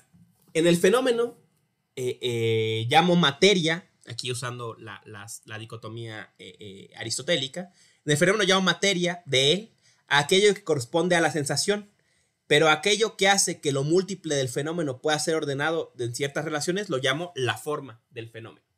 Entonces, el fenómeno tiene una materia, digamos, que son las intuiciones sensibles que nos produce, pero ese fenómeno también, esta multiplicidad de intuiciones se ordenan, digamos, ¿no? Y este ordenamiento es la forma del fenómeno, ¿no? Entonces, esta distinción nos deja con dos tipos de intuiciones, ¿no? Intuiciones sensibles, ¿no? Que son múltiples, diversas, son la materia del fenómeno, ¿no? Pensamos aquí en el color, en el sabor, en la textura, ¿no? Y intuiciones puras, que son la forma del fenómeno y son eso que nuestra sensibilidad agrega a este fenómeno para sintetizar su multiplicidad, ¿no? Para ordenarlo, para poner en orden esta multiplicidad de intuiciones. Y obviamente, como ya dijimos, si lo trascendental es el conocimiento de la manera en que en que conocemos los objetos, entonces el objeto de la estética trascendental serán no las intuiciones sensibles, o sea, no la forma en que somos afectados por el fenómeno, por la materia del fenómeno, sino la forma en que lo conocemos, lo apresamos, lo captamos, lo ordenamos, ¿no? O sea, las intuiciones puras, no las intuiciones sensibles, serán el objeto de esta sección, ¿no? Y Kant piensa dos intuiciones puras, ¿no? O sea, dos estructuras que la sensibilidad agrega o a través de las cuales la sensibilidad capta la multiplicidad del fenómeno para ordenarlo y sintetizarlo, ¿no? El espacio y el tiempo. Entonces piensa Kant que el espacio y el tiempo no están en la materia del fenómeno, sino son agregados por la sensibilidad de la subjetividad al captar, ¿no?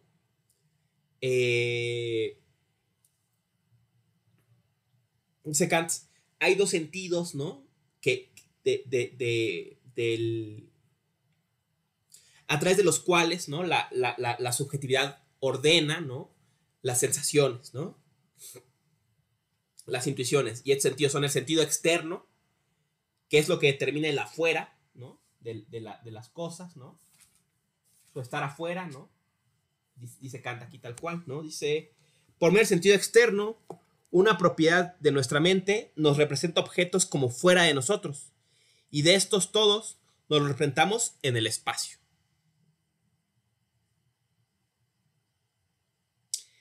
El sentido interno, por medio del cual la mente se intuye a sí misma o intuye su estado interno, no da, por cierto, ninguna intuición del alma misma como objeto, pero sí, sin embargo, una forma determinada solo en la cual es posible la intuición del estado interno de ella.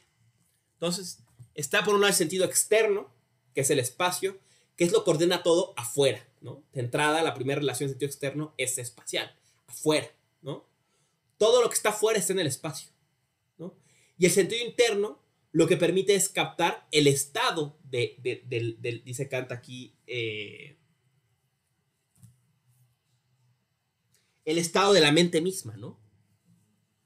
Y el sentido interno, bueno, adelantamos un poco, es el tiempo, ¿no? El antes y el después, ¿no? Dice Kant, estas va a dar tres razones para entender así cuatro razones para entender así el espacio, ¿no? Primero. Dice, número uno, el espacio no es un concepto empírico, no viene de fuera. Dice Kant, ¿dónde vemos el espacio? ¿Dónde percibimos el espacio? Yo percibo el color, el sabor, la textura y el espacio. ¿Dónde está la percepción del espacio? ¿No? Dice Kant, no, el espacio no lo percibo, no lo da la intuición sensible, sino que es una intuición pura, ¿no? Dice, además es a priori y da esta prueba genial. No, podemos imaginar un espacio vacío, pero no una cosa fuera del espacio, ¿no? Diría yo, agregaría, solo la frase fuera del espacio es una noción espacial, ¿no? Entonces, podemos imaginar espacio sin cosas, pero no cosas sin espacio. Entonces parece que el espacio es una condición de posibilidad para concebir cualquier cosa, ¿no? Dice además, el espacio es solo uno y es infinito. Entonces, ¿cómo podríamos concebir algo así, único y a la vez infinito? No se vería cómo lo podríamos percibir, ¿no? Entonces parece que tenemos que agregarlo nosotras y nosotros, ¿no? Y con ello que es una intuición pura, ¿no? Eso quiere decir que solo desde el punto de vista del ser humano y de su subjetividad humana podemos hablar de espacio. El espacio no es independiente de la subjetividad humana, sino es una estructura de la sensibilidad de la subjetividad humana, ¿no? Y casualmente, dice Kant, tenemos una ciencia con juicios sintéticos a priori que opera a partir de esa intuición pura, y es la geometría, ¿no?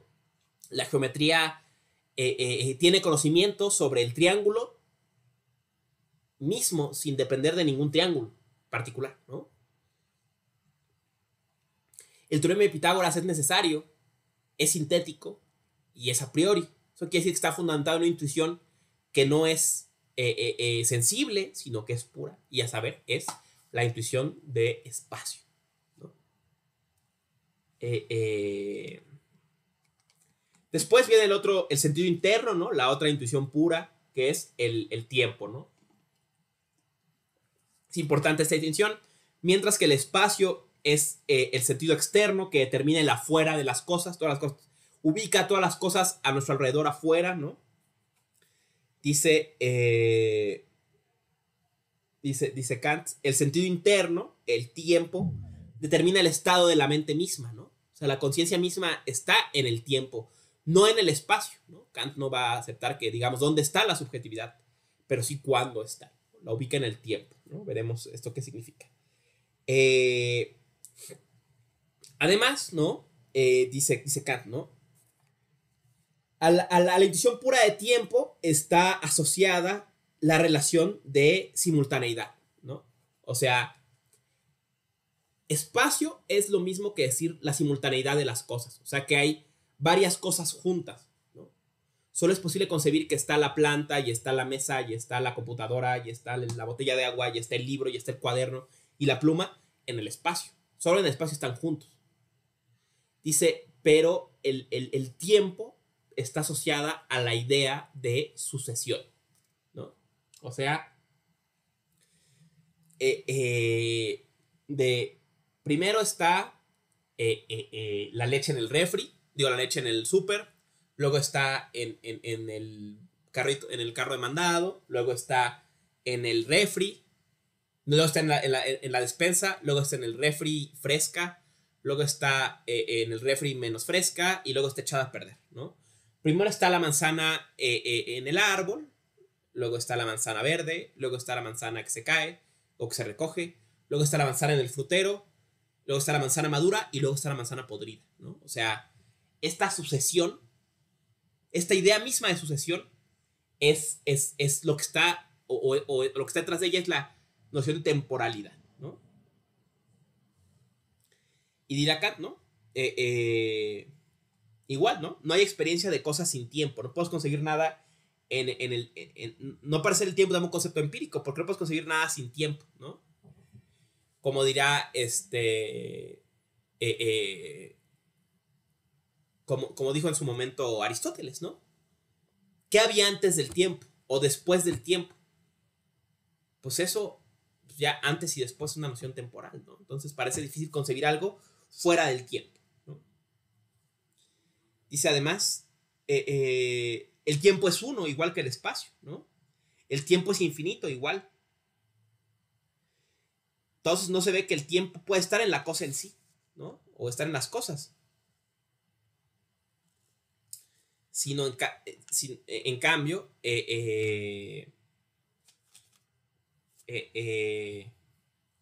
parece que el tiempo, igual que el espacio, es un agregado de la subjetividad y de su forma de captar el fenómeno, ¿no? Es parte de la forma que da la subjetividad al fenómeno cuando lo capta, ¿no?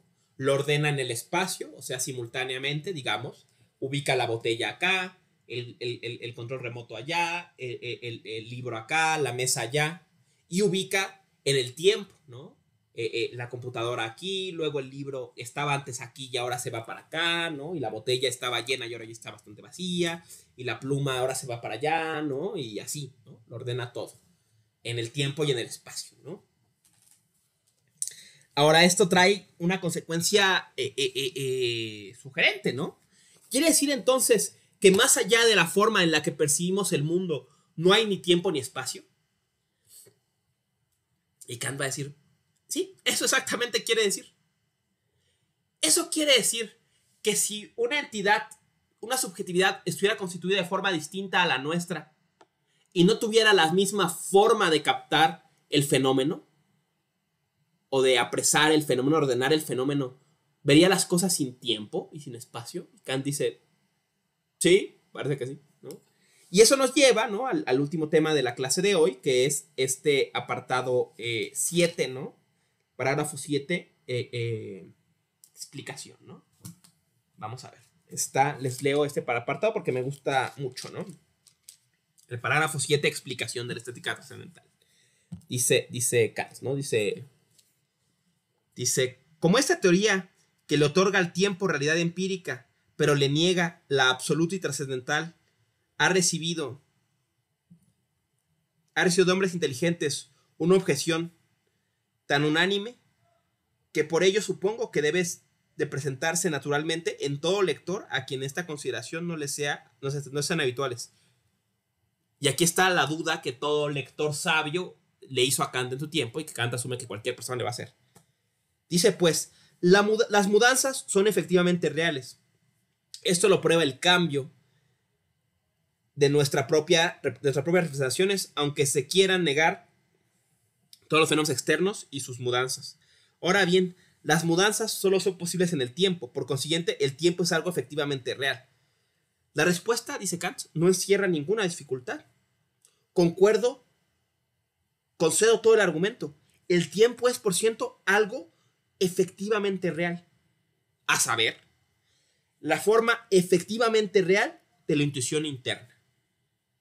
Tiene, por tanto, realidad subjetiva con respecto a la experiencia interna. Es decir, tengo efectivamente la representación del tiempo y de mis determinaciones en él. Por tanto, él ha de ser considerado efectivamente real.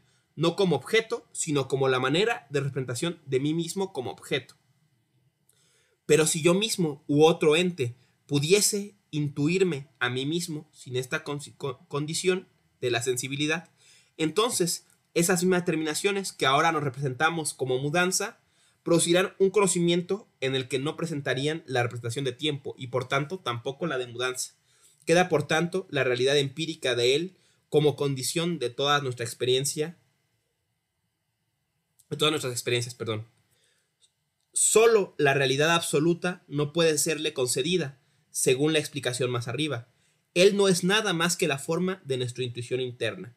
Si se quita de él la condición particular de nuestra sensibilidad, desaparece también el concepto de tiempo. Y este no está ligado a los objetos mismos, sino solamente al sujeto que los intuye, ¿no? Entonces, esta aclaración es muy interesante, ¿no? Dice muchas cosas.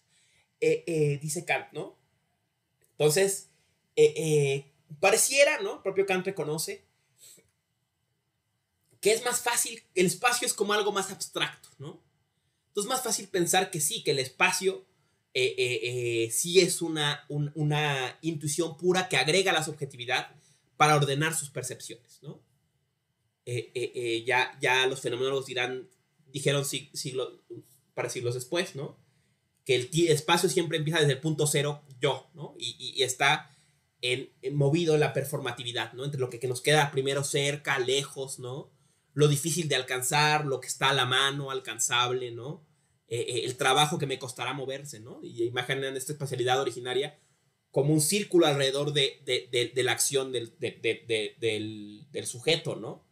Y yo tengo cerca la pluma y la puedo usar. Y ay, china, ahorita quisiera tener mi libro de Merleau-Ponty, pero está hasta allá. Ay, no mames, no, está bien lejos, ¿no? Y entonces me muevo al libro de Merleau-Ponty, chin, la pluma se quedó en el sitio. Entonces, ¿no? Y así piensa, por ejemplo, Sean Gallagher, ¿no? En la noción de Nachting y de espacialidad, ¿no?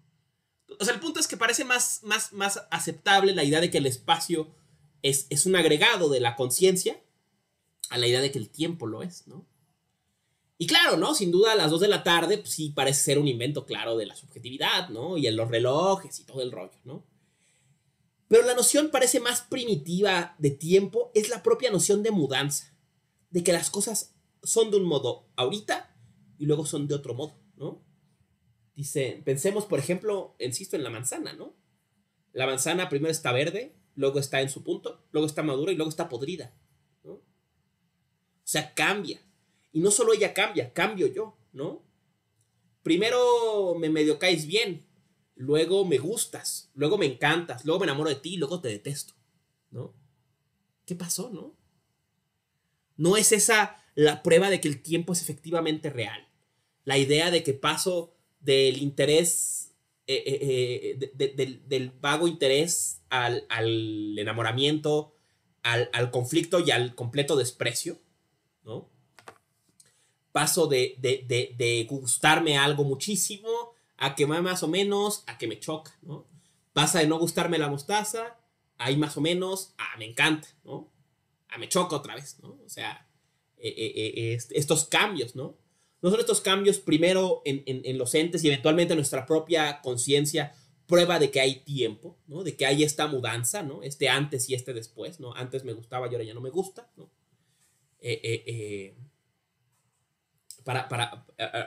Les doy un ejemplo,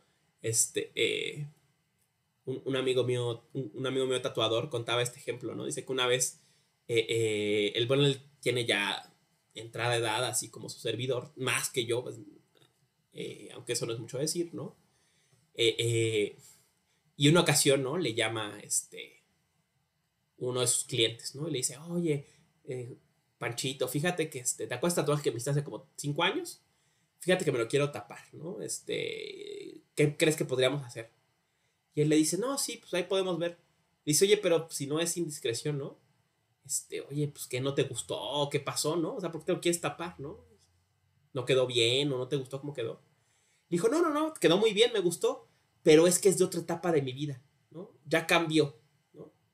Ya cambié, ya sabes cómo cambiamos, ¿no? Y ahora ya es otra cosa la que quiero, ¿no? Y el tatuador decía, güey, es que yo no lo entendí, ¿no? Dice, a mí todo lo que me gustaba a los 11 años me gusta todavía, ¿no? Me gustaban las patinetas, el punk y los tatuajes, ¿no? Y ahora que tengo 45 me gustan las patinetas, el punk y los tatuajes, ¿no? Entonces no sé, pues, qué es eso de lo que habla, ¿no? Pero bueno, este ejemplo jocoso para ilustrar este tema de la mudanza, ¿no? Y de los que nos aferramos a nuestra vida de adolescentes, ya entrados en años, ¿no? Pero es el punto, ¿no? Volviendo a Kant, ¿no? El tema de la mudanza, ¿no? Dice Kant, bueno, habrá que concederle al lector entonces, ¿no? Que sí, ¿no? Sí, claro que el tiempo es real. Claro que el tiempo es real. El tiempo no es una ilusión. El tiempo no es una invención. El tiempo no es real. Es real para nosotros. Es realmente la forma del sentido interno de la subjetividad. Es realmente una intuición pura que agrega la sensibilidad del sujeto para ordenar las representaciones que hace. ¿Cómo las ordena? En un antes y en un después. Eso es real, pero nada más a ese nivel. dice, no le podemos afirmar su realidad absoluta. Kant incluso sería raro, a despecho de Spinoza, pensar que casualmente la estructura de la subjetividad coincide con una estructura del mundo, de la cosa en sí, con la que no tiene ninguna relación, ¿no? Entonces pareciera que más bien el tiempo no es más que una estructura de la subjetividad, una intuición pura, una estructura de la sensibilidad, ¿no? Y no más, ¿no? Y dice Kant, eso querría decir que una subjetividad distinta o la nuestra misma ordenada de forma distinta por cualquier cosa no percibiría tiempo. Y dice Kant, y con ello no percibiría mudanza. O sea, para esa subjetividad alienígena, extraña, todo estaría, la manzana estaría verde en su punto, madura y podrida a la vez, y a la vez me gustarías y me estaría enamorado de ti y también te despreciaría, vería todo junto, ¿no? Esta subjetividad. Dice Kant, probablemente sí, ¿no? Digamos, ahí Kant muerde la bala, ¿no? Acepta esta consecuencia, ¿no? Y este pasaje, ¿no? Abre en pensadores como Stuart Mill, ¿no? El lugar para lo que se ha llamado el psicologismo en la matemática, ¿no? O sea, recordemos, ¿no? Que Kant dice, la matemática está compuesta por juicios sintéticos a priori, ¿no? Por ejemplo, la aritmética, 2 más 2 es 4, es un juicio sintético a priori. Y ese juicio sintético a priori está en última instancia fundado en la intuición pura de tiempo, o sea, en la idea de sucesión. Y esa intuición pura es la base del conocimiento, que es 2 más 2 es 4, ¿no? La experiencia posible, digamos, en que se basa ese conocimiento. La estructura subjetiva que permite que ese conocimiento sea a priori y a la vez sea sintético y necesario y todo el rollo, ¿no? Y entonces, de esta lectura dirán Mill y los psicologistas de la matemática, ¿no? Un siglo después, ¿no? Claro, pero y Kant dice, pero si hubiera una subjetividad distinta, tendría una percepción distinta del tiempo, incluso no percibiría el tiempo. Entonces piensa Mill, ¿no? De aquí.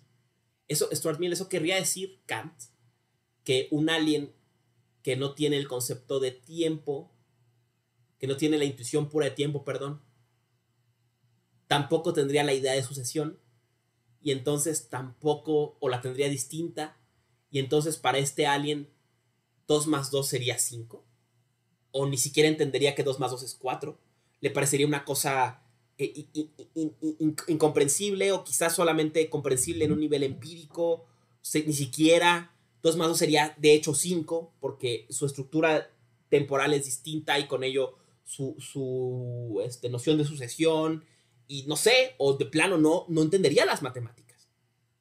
Y con ello Kant habría que confesar que el conocimiento, los juicios de la aritmética son necesarios y universales para la subjetividad humana. Eso es lo que nos quieres decir, Kant. Eso es lo que nos estás presionando a asumir, ¿no? Que es para todos las subjetividades como la nuestra, ¿no? ¿Qué pasó, Kant? ¿No? Y esta posición ha sido muy rebatida porque lo que dice el psicologismo en matemáticas es que la verdad de los juicios de la matemática depende de la estructura de la conciencia humana. Por eso es un psicologismo, ¿no? No son verdades per se, como quería gente como Frege, ¿no? O sea, 2 más 2 es 4, dice Frege. Es verdad, antes de que se creara el universo, ya era verdad que 2 más 2 era 4. Antes, en las nebulosas, cuando explota el planeta Tierra, 2 más 2 seguirá siendo 4, aunque nadie lo sepa. Pensaba Frege, ¿no? Y en cambio, gente como Mill, ¿no? Va a decir, no, de hecho, 2 más 2 es 4 para nosotros. Pero bueno, para otra subjetividad, quién sabe, ¿no? Kant aquí abre ese lugar al psicologismo, ¿no? Y también pues, toma esta consecuencia, ¿no? Para Kant, entonces, el tiempo es una... el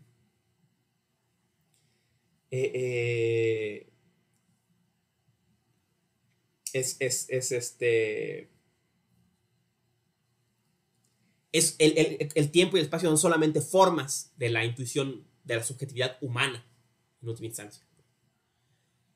Aquí dos reflexiones con las que cierro la clase, ¿no? Este...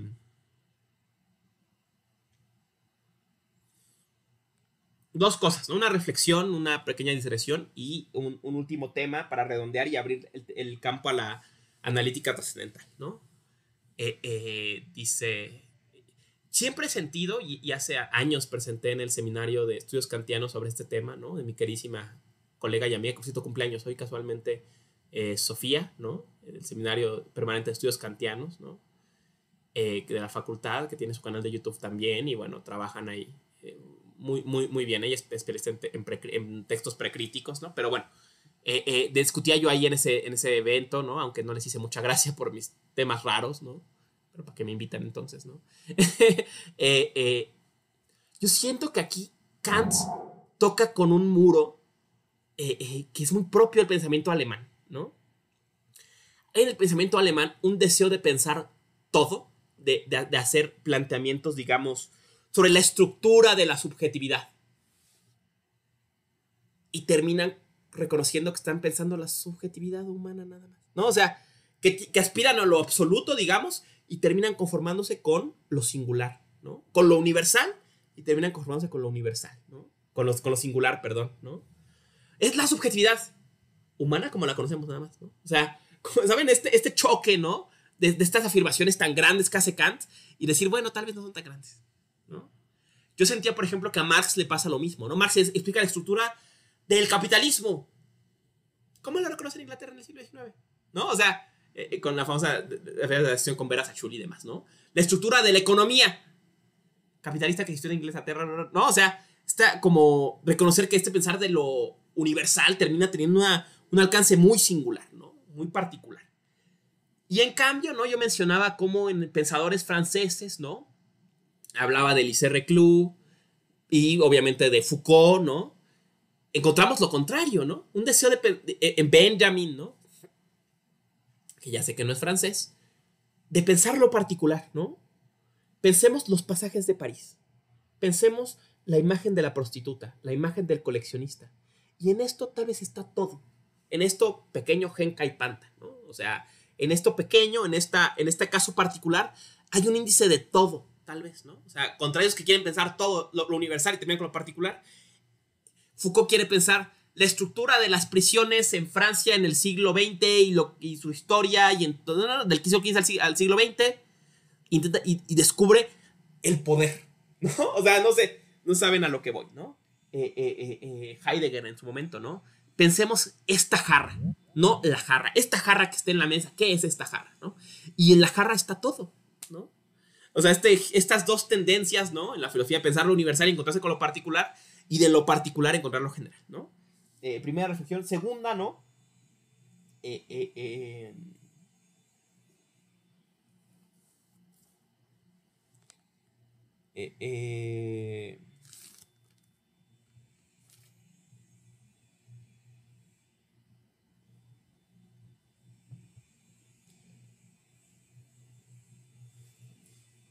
A ver, vamos a este pasaje es de la 88. Observaciones, ¿no? Nada más leo estas observaciones, ¿no? Hemos querido decir, pues, que toda nuestra institución no es nada más que la representación de fenómenos. Que la cosa que intuimos no son en sí mismas tales como las intuimos, ni sus relaciones están constituidas en sí mismas como se nos aparecen, y que si suprimiésemos nuestro sujeto, o aún solamente la manera de ser subjetiva de los sentidos en general, toda la manera de ser de los objetos en el espacio y en el tiempo, todas sus relaciones y aún el espacio y el tiempo mismos desaparecerían. Y como fenómenos no pueden existir en sí mismos, sino solamente en nosotros. Permanece enteramente desconocido para nosotros qué son los objetos en sí y separados de todas las receptividad de nuestra sensibilidad. No conocemos nada más que nuestra manera de percibirlos, que es propia de nosotros y que tampoco debe corresponder necesariamente a todo ente, aunque sí a todo ser humano, ¿no? Kant nos avienta un hueso a los no blancos, ¿no? Pero, en fin, ¿no? Ahí está la cuestión, ¿no? Creo que esta frase redondea muy bien la conclusión de esta estética trascendental, ¿no? si tomamos el giro copernicano hasta sus últimas consecuencias, resulta que el mundo es como se nos aparece, nada más. ¿Qué sea independientemente de cómo se nos aparece? No sabemos. No sabemos, ¿no? Pero queda claro que mucho de cómo se nos aparece no depende del mundo, sino de cómo lo captamos nosotros. O sea, de nuestra estructura trascendental. En este caso de la sensibilidad, ¿no? Entonces, resulta que cómo es el mundo de hecho, cómo es la cosa en sí misma, cómo es el noumeno, más allá del fenómeno, de que hablaremos en la clase que viene, no lo sabemos, ¿no? Y también parece que se empieza a perfilar la respuesta a la pregunta sobre la posibilidad del conocimiento metafísico. Pero eso lo hablaremos en la sesión que viene también. Y con eso terminamos la sesión de hoy con la estética trascendental. La clase que viene vamos a ver la analítica y la dialéctica, ¿no? Aquí quiero sí voy a mencionar algunos pasajes, igual se los listo en los grupos, ¿no? Pero quiero que lean la introducción de la lógica trascendental, el parágrafo 10, la página A99, o sea, de la primera edición, la página 99 de la canónica, así están listados en su libro que tienen en el Mega. Luego el A102 al 108 sobre la síntesis de la imaginación, de la primera edición, la página 102 a la 108. Luego el parágrafo 27, el esquematismo, el esquematismo de los conceptos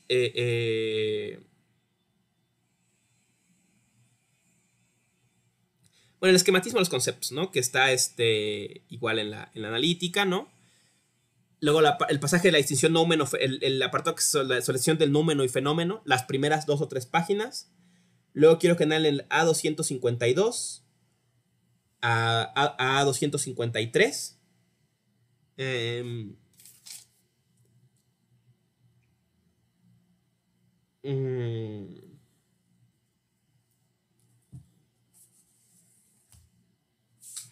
Se los pongo igual en el grupo, pero bueno, por si alguien no lo puede ver, se los digo también aquí.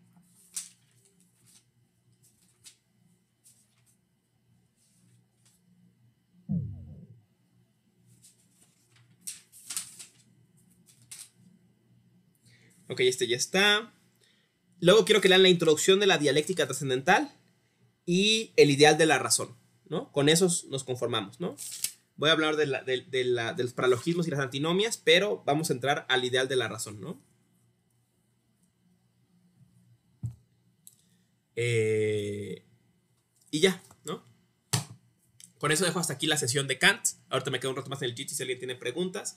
Muchas gracias. Qué bueno que no me alargué tanto como podría haberme alargado. Queda al pendiente de sus preguntas y comentarios en los grupos o en mi correo. Y nos vemos la semana que viene para seguir con Kant. Muchas gracias, colegas que siguen la clase a través de YouTube. Y queda un rato más para preguntas y comentarios en el chat.